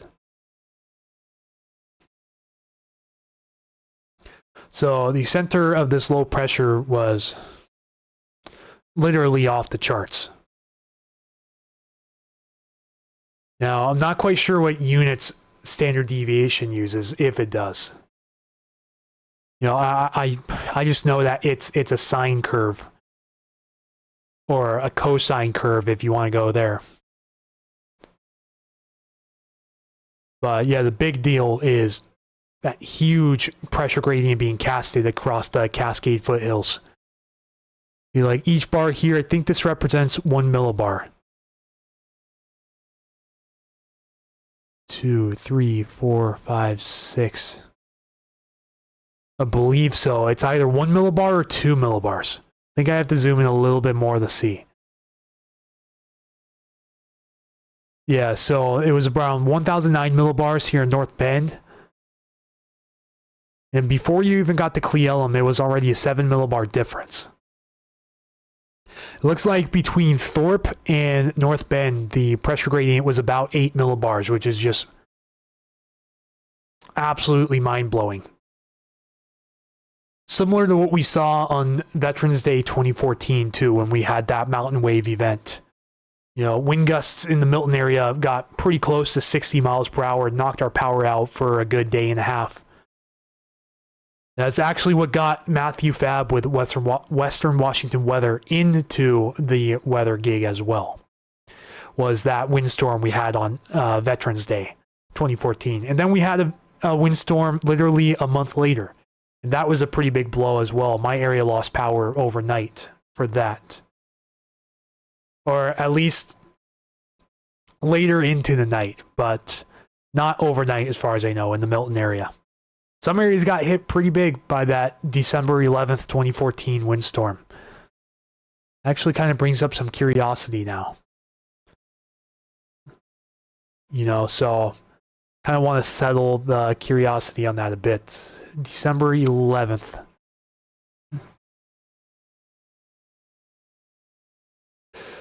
That'll do it. 975 millibar low, skirted from south to north, similar to what we saw with the Columbus Day storm, but much weaker than that. It still casted a pretty favorable pressure gradient over the area. You know, it was between 977 and 980 millibars when it was offshore. I just see that nice pressure gradient being casted as it moved from south to north. Especially with the pressure rise on the back end of this. This is when the storm was at its most damaging after dark. You know, between 4 p.m. and 10 p.m. when the back end of that occlusion came through. So yeah, that's December 11th, 2014. I guess we kind of broken the rules here because now I'm just kind of searching up really any windstorm I can think of in recent memory. For example, January 2019 as well. I think that one was on the 7th.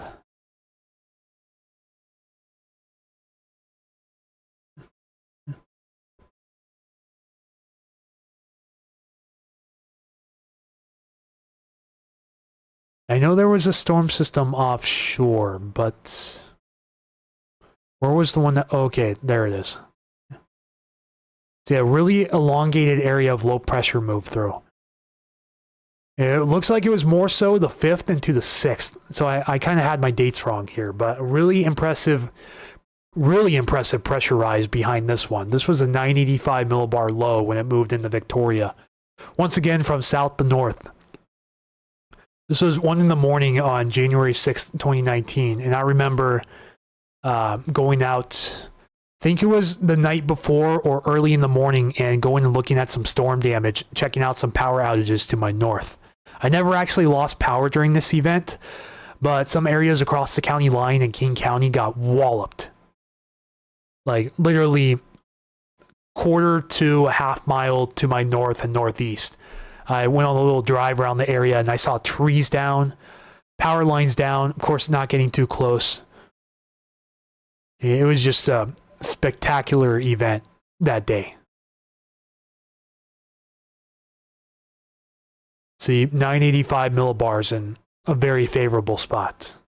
This is probably the closest that we've had to a signature region-wide windstorm since Hanukkah Eve in 2006. A lot of people say the bomb cyclone could count as one, but it was localized to the foothills and some points west. But it wasn't all around western Washington, like what we consider a key windstorm. You know, you got the big three. You got 62, 93, and 06. Those are the big three etched in our memories. We haven't had a real signature crippling windstorm since then. And not, you know, October 25th of this year also wasn't considered a signature windstorm. You know, they didn't have a name for it. I know right now there's some petitions. Michael Snyder's trying to get a name for the bomb cyclone event that happened a year ago. But I just can't think of any favorable names to, you know, really add my mark to it, you know? I was thinking maybe something kind of weird like the Wicked Winds of the East. You know, something kind of relating to Wizard of Oz, you know?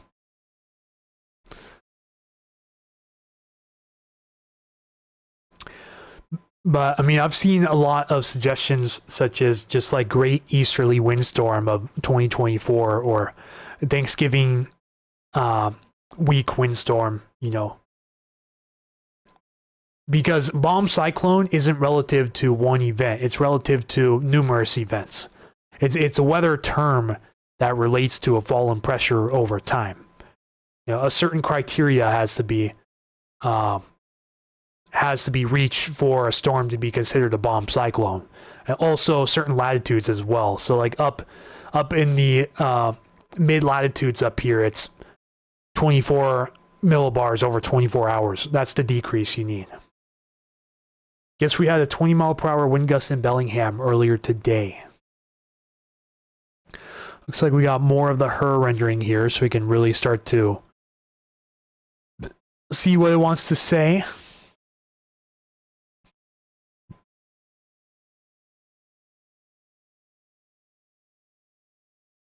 It's not quite in range of this next system that tries to clip us Friday, though, before a potentially larger system coming up at the end of the weekend. Still a little bit definitive on that solution. Doesn't look like it wants to bring us much rain for that, though. See what the NAM has to show. On the most recent run, yeah, not much rain making it to the area on Friday, too. That ridge is just too strong over the area. It does show the ridge starting to retrograde or break down on Monday a little bit, but then it reestablishes itself over the area. So look at some ensembles as well. It's been a while since I've looked at some ensembles. These are just averages of, in this case for the European, the EPS, this is 50 different members and one control member, combined and then averaged out for one single solution.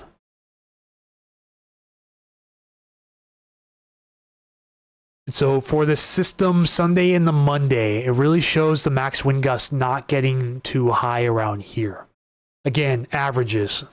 So there are outliers in here too, and you could, a good thing about the Weather US site, if you use it for deterministics, you can actually see each ensemble member individually to see what it shows, which I feel is a really, really sweet feature of the site. And of course, it's free, but you have adware, so just be aware of that. You got a lot of ads on here, unless you have a premium subscription.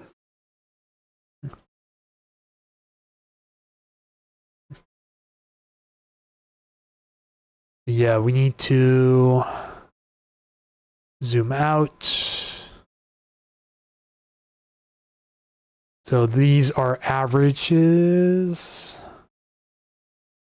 Let's go to Sunday morning and see what it has to show. See that little bit of a weak system moving through up here. Let's see if we can get it into a favorable zoom spot.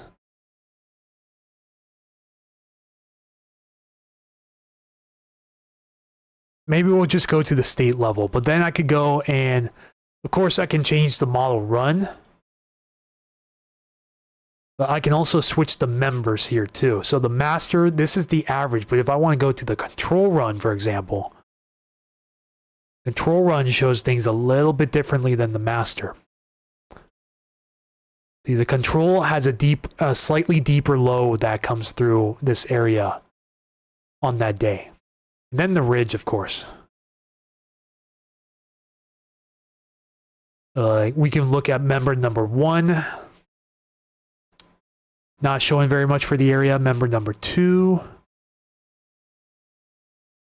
Member number 3, and so on. And there have been some absolutely insane numbers on here, which is why they use averages and not the individual members. So this is a pretty favorable pressure gradient for some wind here. I'm going to see if I can just zoom into the sector and not,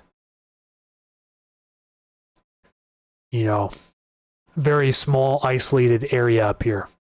So I can go to the state level, but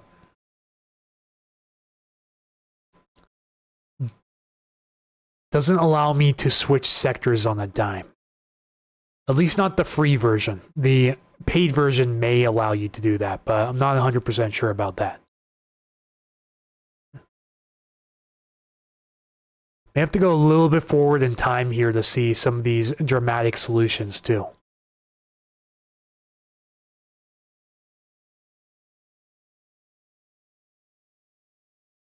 I know there were some absolutely off the chart members in previous runs, at least. The thing is, with the free version of the site too, weather.us, to look at some models, for the free version, it only shows you the 0Z and the 12Z of the European. So not the 6Z and the 18Z, the little 144-hour runs. Only shows you the 360-hour runs. So the current 18Z that's already rendered does not show up on here. This is from the 12Z from 4 a.m. this morning. Yeah, it gives you 50 members, a control, and then an average of everything.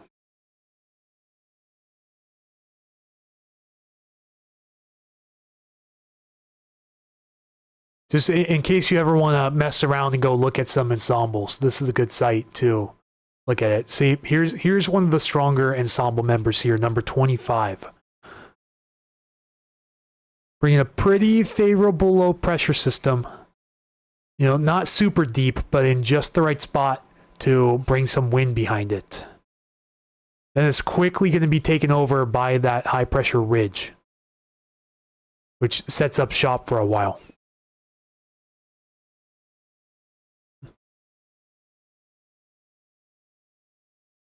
So that's the system in question right there. See, 26 has nothing. But 27 just has a much stronger system, but farther to the west of us that wouldn't impact us. See, number 28 is just ridiculous. Number 28 brings a strong 988 millibar low between Haida, Kauai, and northern Vancouver Island. This would bring a front through that would kick up the wind, but not much more than that. Not a region-wide windstorm. 28 shows a pretty interesting solution there.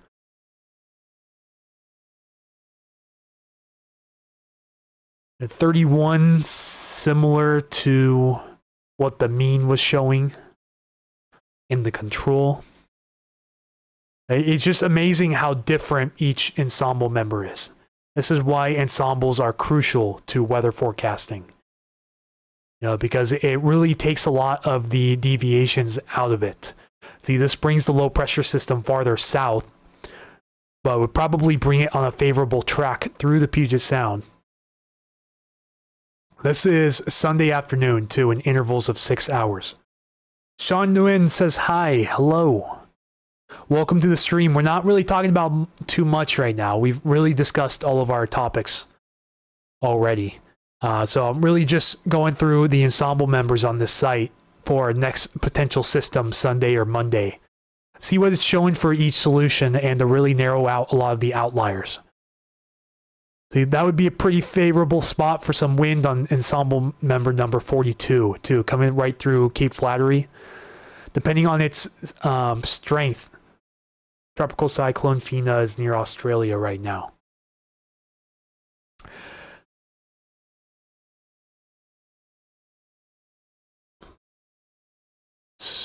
If Windy doesn't crash, I'd like to go and see that real quick.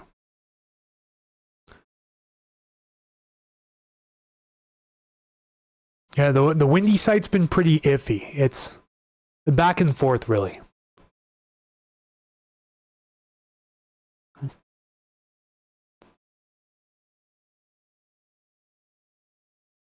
Does that happen to be it right there? Depending on that, if it gets caught back into the jet stream, we may have to watch this for post-tropical remnants that get brought in from the jet. And God, wow, look at that strong baroclinic leaf feature with that new developing low. Going all the way up into the Gulf of Alaska right now. I believe this cold front is the one that we'll be watching and potentially within the cold front for the formation of that system Sunday or Monday. He says yes. Let's go look at surface level winds. Yeah, that's definitely a cyclone if I've ever seen one. See, what does the European want to do with it, though?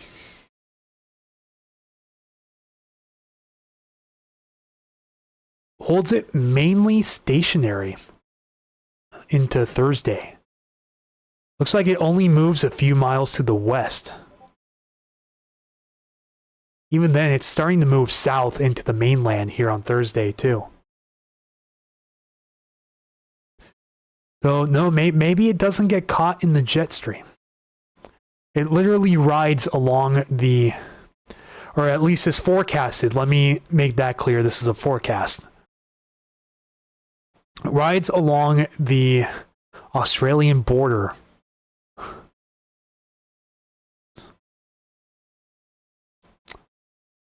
And you don't see something like that too often.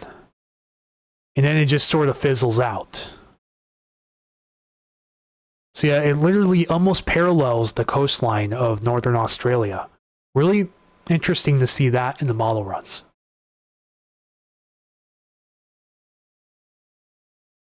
Thought I broke it for a second. But yeah, let's look at surface lows in this region of the world.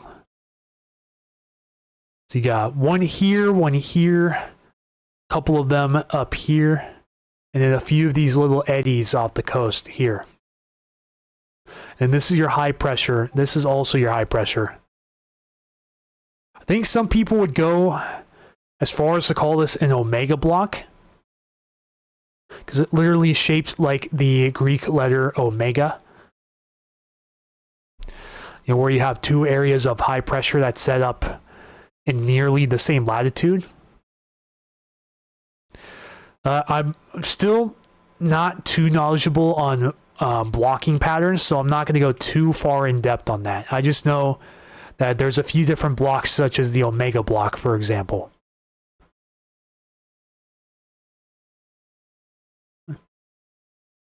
Then this system starts to move in. So really weak system. Looks to clip us sometime Thursday and a Friday. I think it's the cold front associated with this trough up here, kind of extends down to Washington.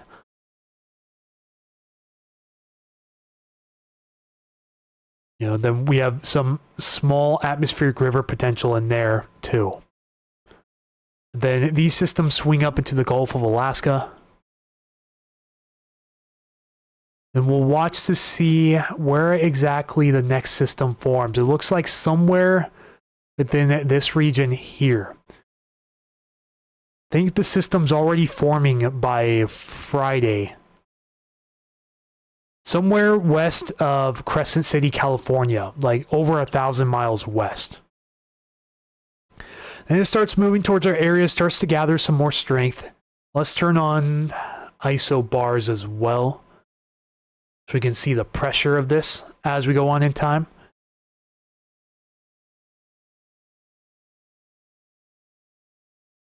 And then it rides this plume of moisture into our area, but where exactly does it make landfall? That's going to determine who gets stronger winds and who doesn't after the weekend's done. But it looks like right now it wants to bring the low pressure into northern Vancouver Island on latest European deterministic, excuse me. But it does bring that cold front in, rather strong cold front in.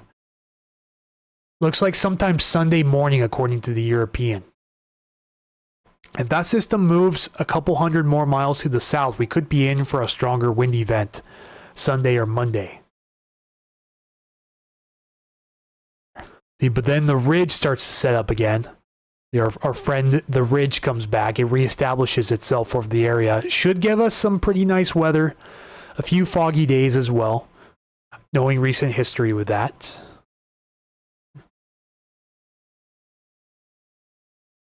And you see, you actually have 3 of these areas of low pressure revolving around each other on Tuesday. Nice little Fujiwara effect going on with 2 of these. And it just kind of flings this one off into northern Gulf of Alaska. Then you have a new area of development out here on Tuesday. You know, this is fantasy at this point. We're almost a week into the future, but just looking at some of the possibilities on the European model for anyone who's interested. And it swings the system pretty close to us. I've been watching this in the time frame as well. Sometime, anytime between Wednesday and Friday. This did want to bring a trough through here and possibly bring some snow in the forecast several days ago for this time frame. But it looks like the forecasts have trended away from it since then. Not seeing really any indications of snow during the week of Thanksgiving. So I have to say that, unfortunately, for anyone who wanted snow. And then look at this monster cyclone. Way out there. This will stay well outside of our area though, so no need to panic about that right now. Another area of low pressure forms on Friday. Starts to deepen as it moves towards our area. It gets down to 990 the night of Black Friday. So we'll be watching this too, because this is my first time seeing it on windy. And then it kind of looks like it starts to throw it down towards the southeast a little bit, but placement of this is going to be crucial.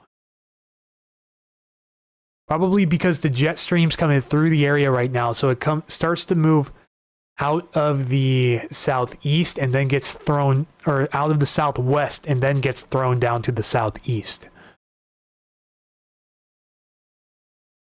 If we move the winds up to 300 millibars,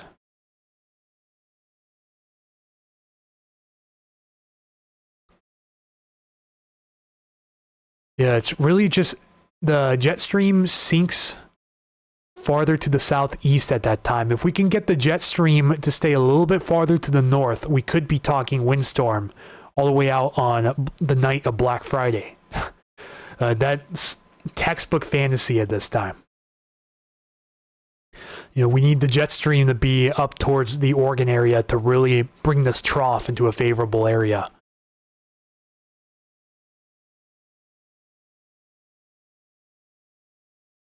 Yeah, look at that really strong upper level jet. So instead, nothing, we literally had no wind at all. I sat up all night waiting and nothing ever happened. Oh boy. Here we go. The event hasn't even ended yet and already getting criticism.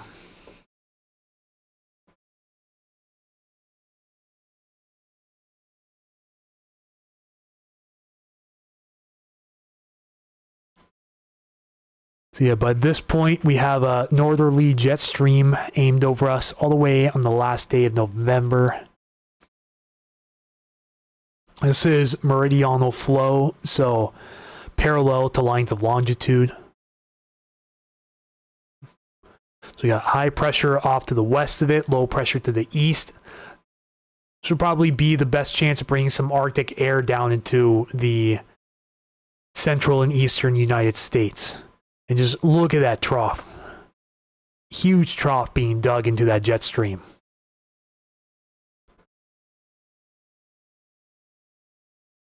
This is atmospheric river potential as well with this setup. Sean says FINA is a Cat 2. And the jet stream kind of breaks up a bit and then it reestablishes all the way out to the 2nd of December in this one. And it looks like that ridge tries to nose its way back into the area. You know, indications have been showing this ridge starting to reestablish itself as we go through the first week of December.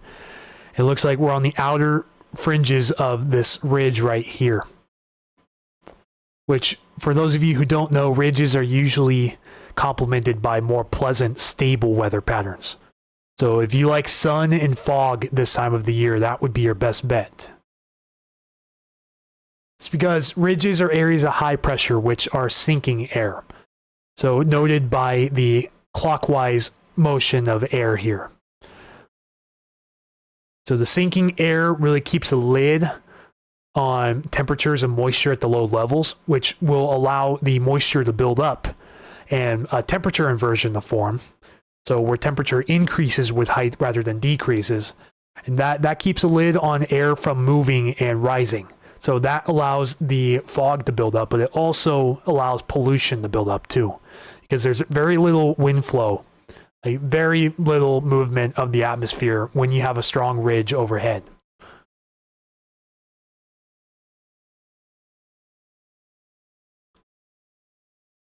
Probably going to go message this lady back.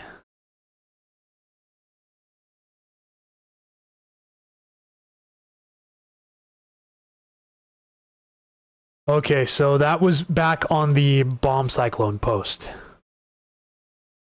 Lady said nothing. We literally had no wind at all. I sat up all night waiting and nothing ever happened. And just some of the photos, are just astounding.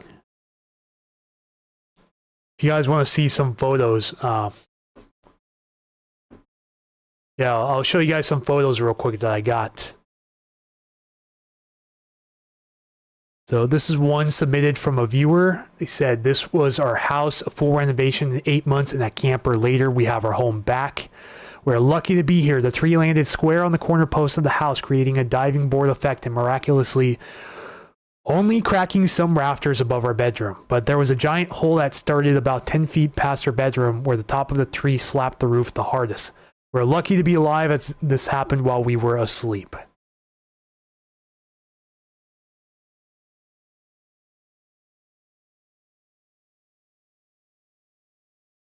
The absolute most devastating storm I've worked. I own Taylor Snohomish Tree Service.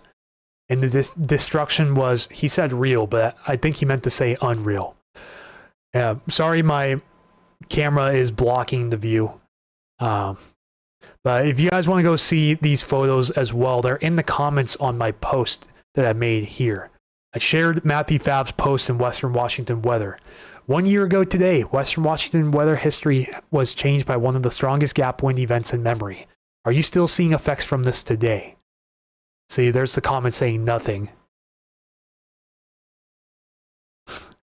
That night, the wind snapped this cedar tree. My family watched like a deer in headlights as our front room ceiling came crashing into the room just to the left of us, followed by the cedar tree.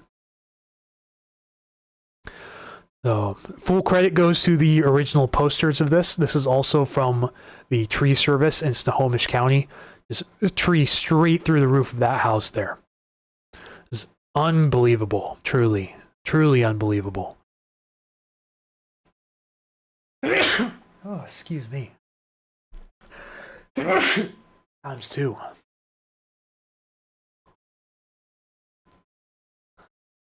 Yeah, so this was taken by Matthew Fab and Black Diamond.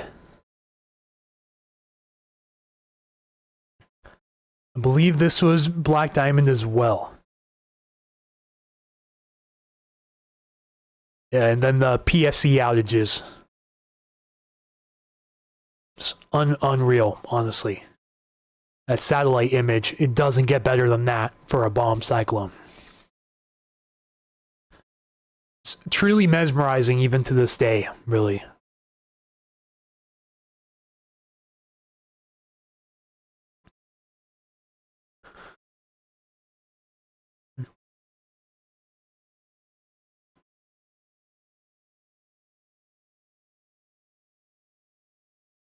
Ooh, shows a 996 millibar on the 48th member.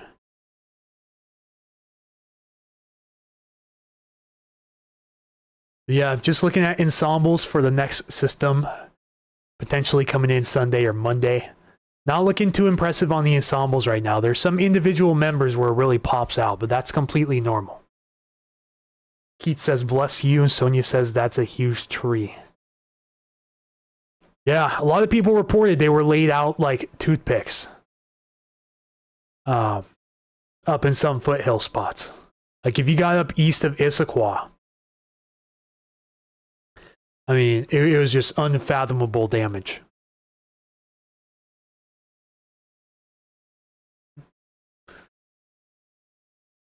Looks like we're just about to hit 100 viewers here. Yeah, definitely a slower stream tonight. Sorry if I don't have too much to present to you guys. I just want to, it's been a while since I've sorry, I can't even spit it out right now. I guess I just have too much going through the head right now. But anyways, yeah, I haven't done the live stream in a while just because the weather's been rather lax. And the viewership's not always there when the weather is so lax like this. Like nights like tonight where there's no big storm, you know, it's mainly the regular viewers that come through. We're working on lines right now where I live, so something's going to happen. Spooky Kabuki. Is that you, Kwabena?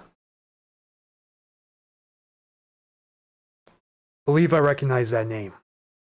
You're the one that's with Matthew Fab in the Dogcast, right? At UW.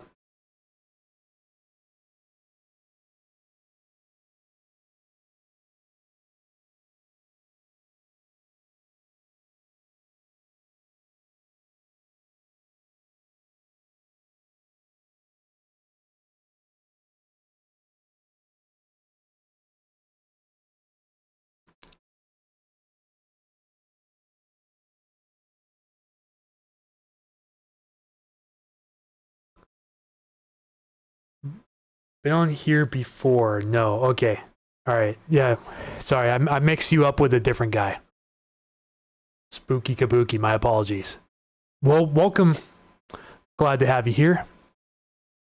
Glad to see you again. I knew I recognized your name. I just didn't know if it was the name I was thinking of. So, yeah, there's another guy that works, is studying at UW and works with the Dogcast name.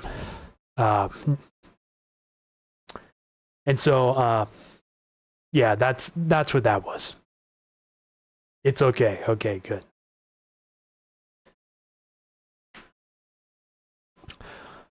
So yeah, if we look at the surface winds right now on the European, definitely showing these east winds here on the European.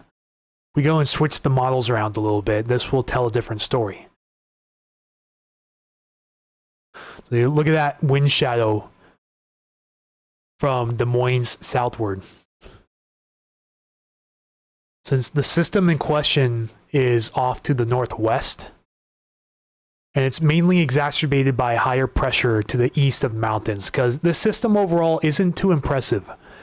But we just have that high pressure ridge that sort of set up shop here to the east right now, bringing some higher pressure to the east of the mountains. This, like I said, it exacerbates that pressure gradient over the mountains, but not an overall impressive system by the looks of it right now. Oh, that's why the winds aren't too strong. Honestly, I don't think they could have even justified a wind advisory. But like I was talking about with Keith earlier, it's perfectly fine to have an advisable one. Just a what if in case things overperform. But it looks like they're underperforming, which, is as to be expected. It's only showing around 27 miles per hour right now for some of the heavier favored regions of the East King County foothills up here. The HER 3 km is even less. Much more sporadic winds, but less in intensity. Compared to the European, which doesn't really have a nice grasp on the terrain exaggeration. Then again, these...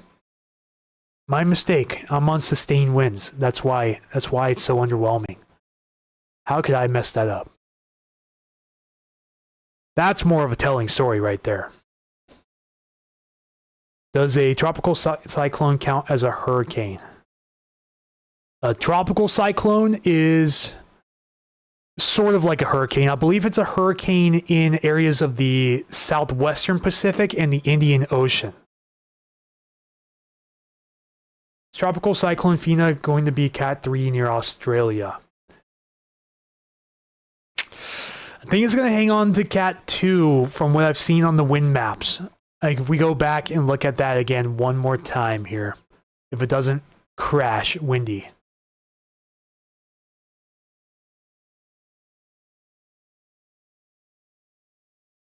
The center of low pressure is 993 millibars with that cyclone right now. Deepens to 992 for a brief bit, but then goes back up 993 and then deepens gradually a little bit down to 991. So it's bouncing around quite a bit pressure-wise. It's deepening into the 988 range. This could potentially qualify as a Category 3, like the equivalent of a Category 3 hurricane down there. I'm not sure if cyclones have categories, though.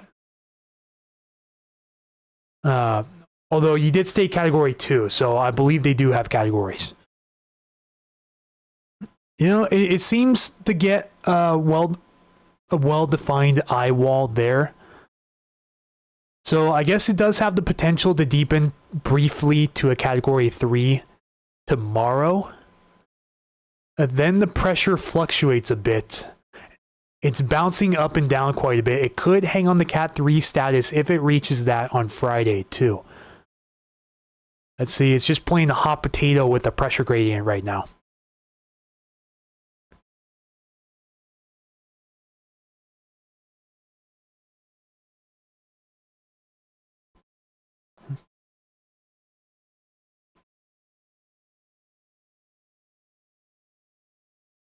And it just rides that coastline until it moves in to the mainland and eventually fills in on itself. And then it's history. Yeah, that's an evil eye, all right.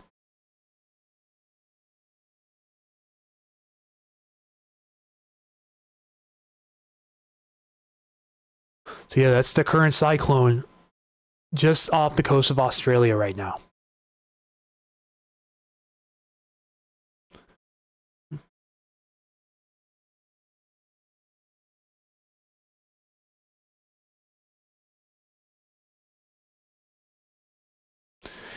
So yeah, back to east winds. This is the NAM 5 km equivalent.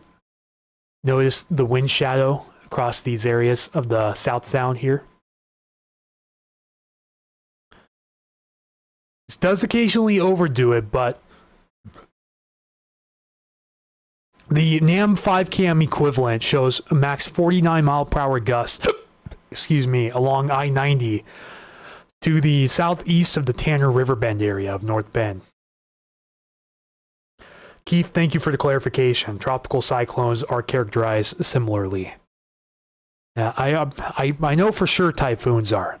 I just didn't know about cyclones.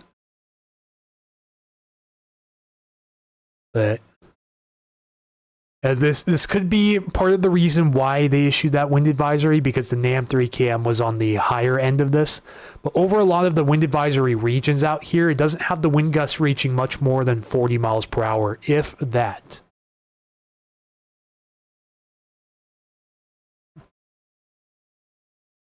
Maybe 40 as you go into the Snoqualmie North Bend area, and a little more than that. This would have been at 6 p.m. already, so let's see if that verified. Not right now, it's not. The gust to 35 again out here at Kangley, but we're not seeing too much around here, so once again, the wind advisory was more of a preventative measure.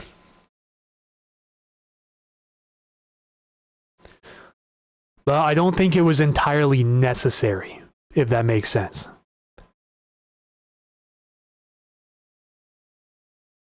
Will it make landfall? It looks like it'll make the cyclone down there will make landfall, but it'll probably be down to a category 1 or a tropical storm.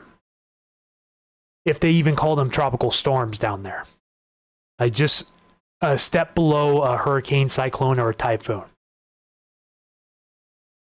Could even be all the way down to extra tropical cyclone status too. Precautionary, yes.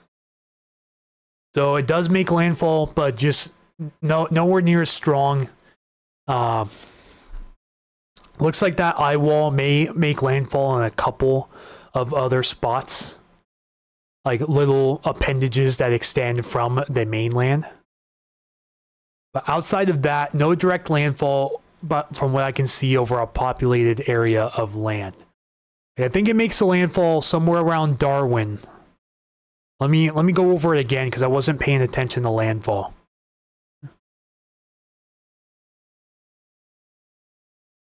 Okay, so it does technically make landfall right there. Makes first landfall right here on this little peninsula or island. And then it kind of skirts through this channel again, but it does want to make a secondary landfall. Are all the same. Okay. Yeah, that I did figure. I just needed clarification on. Sorry, I got a message from another weather group that was kind of funny. So it skirts through Darwin. It looks like it makes direct landfall on Darwin, too.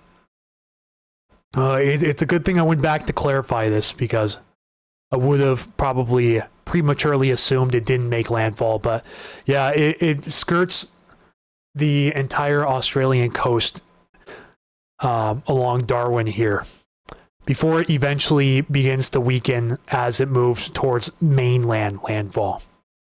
It goes back out over the water, recycles a bit, and then it starts to fill in right around Sunday night our time and Monday morning our time, where it makes another landfall right there, but probably as a tropical storm or depression by that time.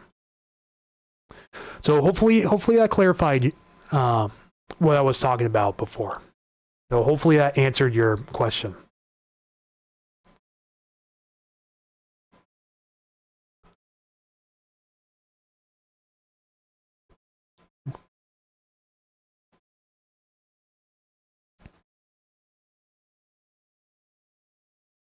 All right, guys. Well, there's not much more to talk about. We've been here for a little over 2 hours now. Covered all I needed to cover as far as I know. So unless we have any last minute questions, comments, or concerns, we're going to begin to wrap up tonight's live stream. Judging by upcoming weather patterns, we'll probably see a live stream sometime Saturday or Sunday, just to check out the forecast for the upcoming system. Are you guys on Kick? Puget Sound Stormwatch is not on Kick. We're not on Kick or Twitch. We just stream on Facebook and YouTube, but 95% of the time, YouTube. How are the snow levels looking like later on? ETG Vortex, hello, welcome back. So, snow levels should stay high ahead of this front. Let's go check out the European one more time. Go precipitation type.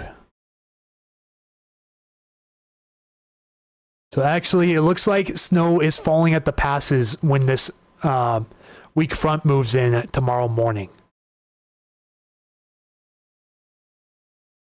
Probably some cold air aloft up there. So snow levels do look to be down to pass level tomorrow morning. So probably somewhere around, I'd like to say, 3,000 or 4,000 feet.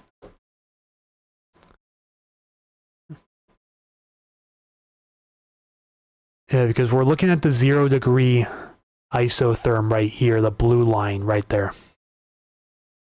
And it's right at the pass level.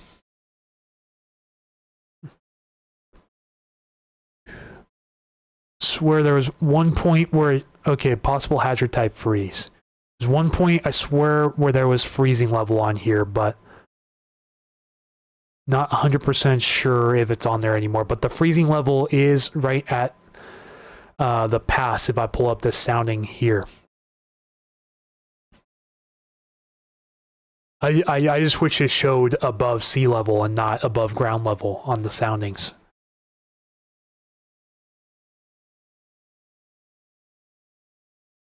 Sean Nguyen, is Fina the first tropical cyclone of 2025 Australia cyclone season? I'm going to be honest with you, I haven't been paying attention to weather overseas. I have mainly just been paying attention to the weather up here in the Pacific Northwest in particular. You know, I don't usually study the weather patterns across the seas. Just to be honest with you. So I cannot faithfully answer your question with 100% honesty. It's only November, so we'll continue to cross our fingers for inclement weather. Yeah, and it's other than the first week of November, you know, it's been pretty calm throughout the rest of November. So, fingers crossed for the people who want it, like me, for example. You see here, Saturday, the end of this week, In about 48 to 72 hours time, the snow level is up over the passes. It's probably up towards 9,000, 10,000 feet at this point. So only the highest peaks would be getting snow at this time. Then you notice once this next front comes through, once the front crosses over, it begins to drag the snow levels back down behind it. It's because a cold front is exactly what it sounds like. It brings in cold air behind it. There's warm air ahead of it and there's cold air behind it. So the snow level will drop behind the cold front and go back down to the pass level for a short time before the moisture dries out. And then next little system tries to clip us. Snow levels again down low, probably somewhere around 3,000 to 4,000 feet. And then that's the end of this European run. So several chances for snow up in the passes, but also several chances for rain that could melt the snow in a short amount of time as well. So just as an added heads up to that. But it is showing snow in the morning over the passes. Like all of the passes. You know, Stevens, Snoqualmie, some heavier snow possible over White, Chinook, and Cayuse as well. Cayuse may be on the fringe of a mix, though. And then, of course, rain for the lowlands. Said, just learned about soundings. Yeah, it's a pretty useful tool, especially for severe weather. It's also useful for determining which areas get which precipitation type during the winter, such as snow, freezing rain, or rain. You know, if you have a really shallow layer of air that's trying to remember this right now. If you have a really shallow layer of air that's below freezing near the surface, that's trapped, but you have a warmer layer of air right on top of it, like just a few thousand feet up, that allows the snow to melt down into rain, but a super cooled rain. And then it freezes on contact when it hits that below freezing layer towards the surface. And that's why it's called freezing rain. Ice accumulation, ice accretion, however you want to call it. The only time I care about weather overseas is if it's going to impact us at all. Yeah, pretty much sounds like the same way I'm thinking about it. Geostorm reset. Dang, I'm waiting for our snow. Yeah, the chances for snow right now looks pretty slim in most recent model runs. Want to see if maybe the Canadian restores our hopes? But I don't always use the Canadian for deterministic use. I normally just use it to compare between the GFS and the ECMWF if they're aligning on something. Then if the Canadian aligns too, then I know, okay, it's a really big deal. See, the Canadian's not showing any lowland snow over the next 10 days. Showing lots of pass snow, however, but not lowland snow.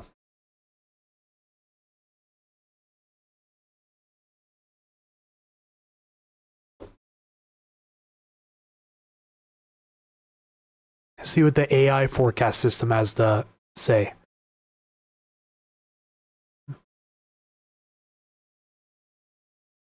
It shows that front clipping us early tomorrow morning, possibly bringing some rain, but not much outside of that. Then it brings a little weak system in Sunday morning. So it overall agrees that there will be a system somewhere in this area on Sunday, but a complete disagreement on the strength and exact position of it. So still up in the air there. And then the ridge comes in, fills in over our area. We'll have to watch that system on Black Friday as well. So the AI forecast system does show a system in our vicinity on Friday, which sort of agrees with what the European is showing. Believe it's the European and not the GFS, but I'll go back and look through them again, especially the GFS.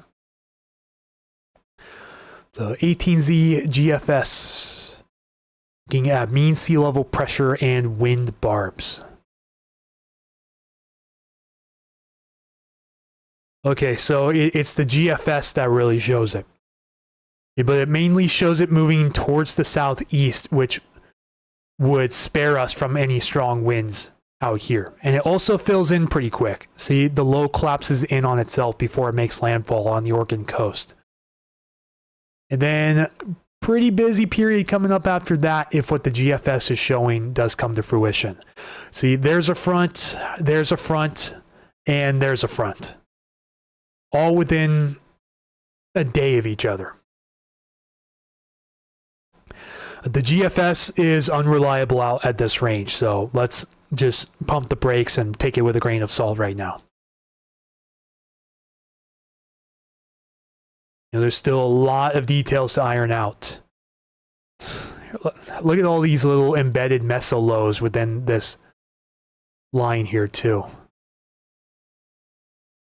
I see it's got an area of low pressure here. It's got an area of low pressure there. It's like a squall of low pressure systems. You don't see that too often, do you?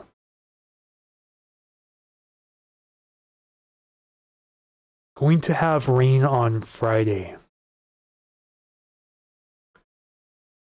Sean, out of curiosity, are you based in Australia? I don't think I've asked that yet. Or are you a Pacific Northwest guy?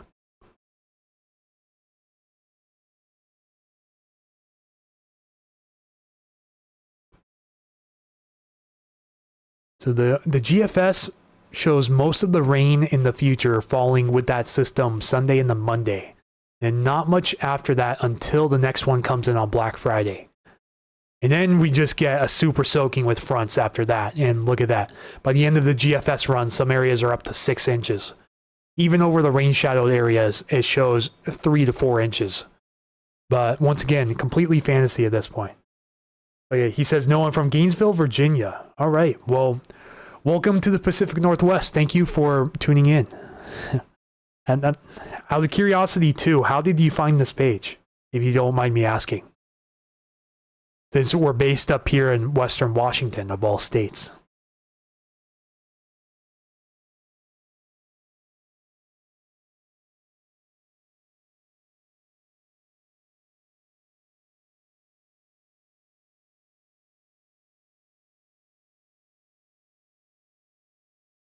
So we're looking at the height of the jet stream here. It's our next strong ridge that forms. Jet stream is just to our north, and then it starts to crawl over our area. Allows, right now it looks like a weak system to clip our area on Monday. So that's the little frontal system on Monday. Mark, are the winds strong for the Pacific Northwest this weekend? Well, you caught me just in the nick of time. Right now, it's not looking like a big deal at the moment. You know, this potential area of low pressure on Friday, though, we will potentially have to eyeball that for some windstorm potential. But crazy enough, it was actually showing snow potential for the lowlands just a few days ago, and has since completely backtrended on that. The position of this jet stream and the duration that it's in this position is just not really favorable for snow over our area. You know, we can't get a really huge buildup of Arctic air to our north that spills down south. It's just one of the problems that we're having. That Arctic air wants to move out to the Midwest and East Coast instead.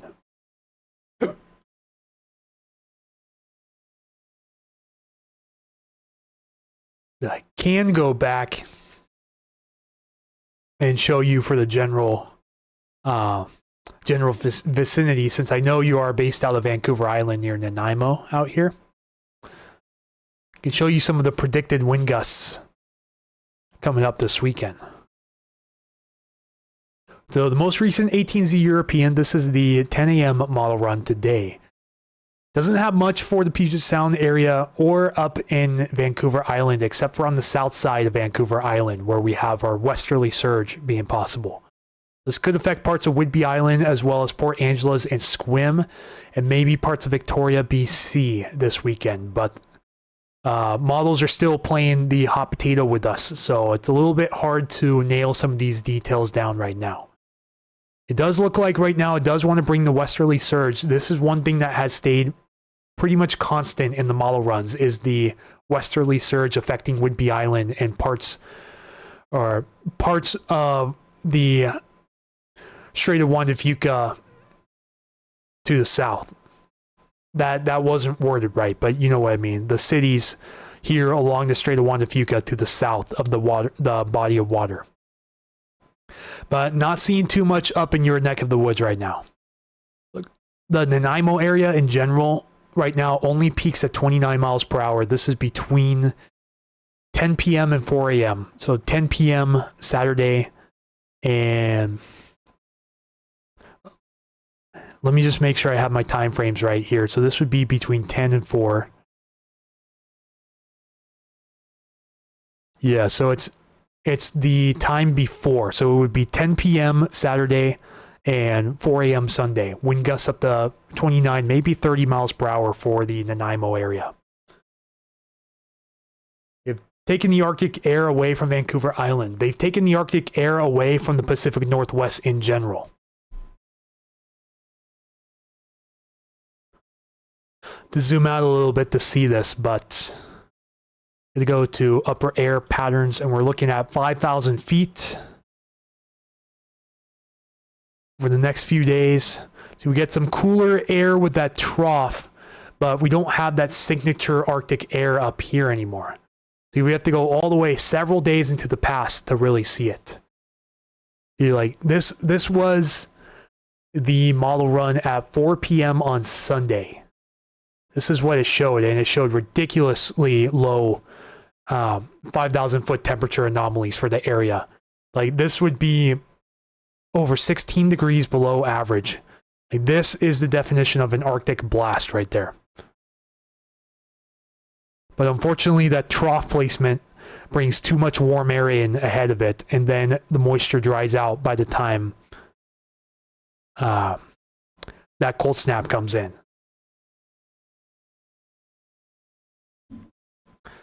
Yeah, Keith says he uses the Cache-P radar. If I use a radar up there, it's the Alder Grove radar, the Casa G, as I like to call it. But I normally just use the American radars for up here. I think the Canadian radars are a little bit too low resolution for my liking. And see, the tricky part around here is getting the cold air and the moisture to line up. It's always has been and always will be the tricky part. Let's see, the jet stream is almost right over us too, and that's not favorable. You want this area purple to be directly over us, like it shows there, but coming out of the south, or out of the north, excuse me, moving down to the south, and then having a trough coming in, underclipping it, giving us the moisture, but not enough warm air to make it fall as rain.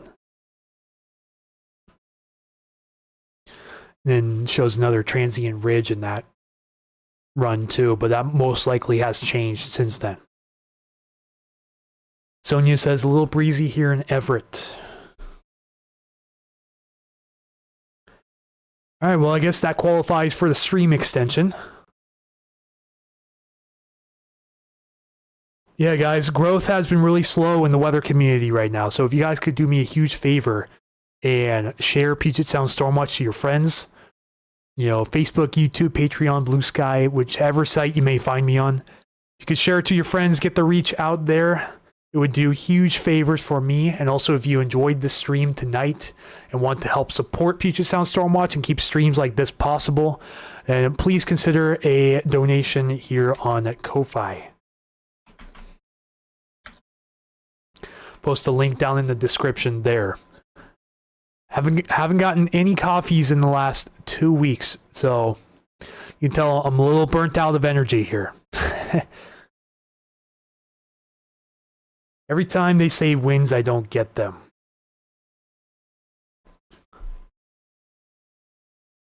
Yeah, if we had a stronger offshore component coming up through the southeast here, then you would probably get some of these winds coming up through the Strait of Georgia, but out of the southeast.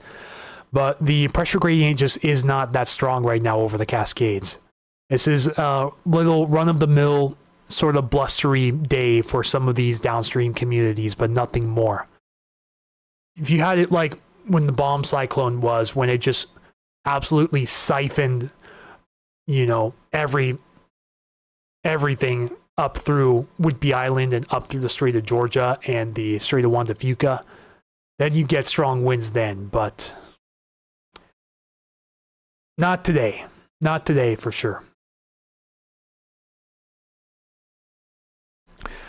Best setup for winds in your area would be a really strong offshore wind event. Or if you get the northeasterly winds to sort of move up a little bit to the north here. Because sometimes I know these northeast winds really do affect the San Juan Islands a lot and Victoria, and sometimes points up to the north of that. Just have to have just the right low placement with that. Someone said, getting worse now.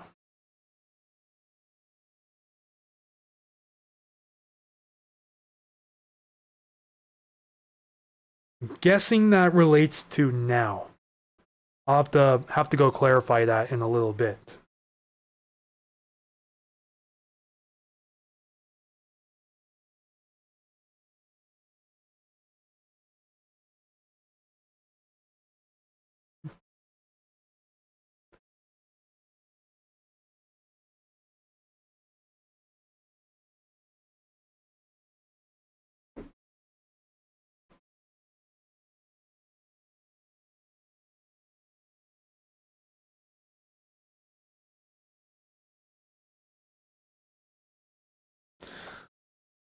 Okay guys, I think that's gonna do it for our stream. We just crossed the 2.5 hour mark. So for those of you who are still hanging around, thank you so much for tuning in. We passed 100 views, 12 stream likes, so not one of the more popular streams, but that's okay.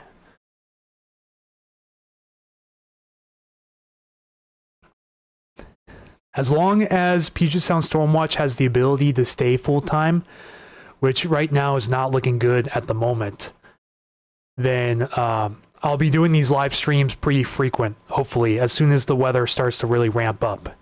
Maybe even some FAQ live streams and Q&A live streams during the downtime, like right now.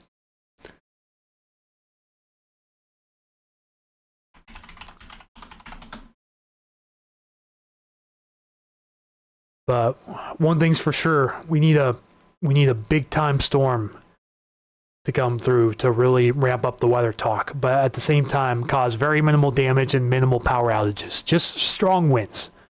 So once the trees are already de-leaved and all of the weak trees are weakened, we can bring some, like a strong 40 to 50 mile per hour windy day to the Puget Sound area, but with minimal damage and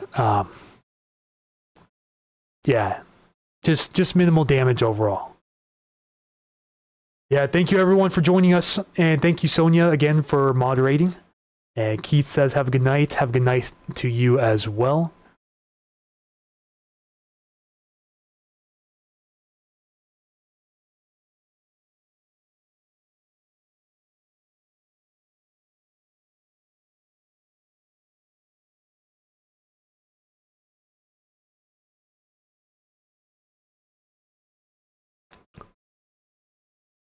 All right, folks, I will see you guys around. I am going to take off. Should probably get started on that weather content I promised a while back for YouTube. So we'll just see how I'm feeling tonight. Maybe I can start getting that put together. So I can start to release some stuff here on the YouTube channel that isn't a live stream, a briefing, or short form content.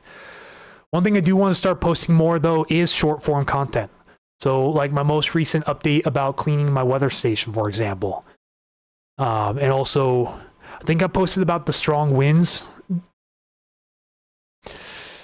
sometime earlier this month, but I'm not too sure. But I do eventually want to start posting more YouTube shorts, you know, just to really push that algorithm. So if you guys could do me a huge favor, just really get this algorithm ramping up for Puget Sound Stormwatch, so we can have a chance to continue to stay full time.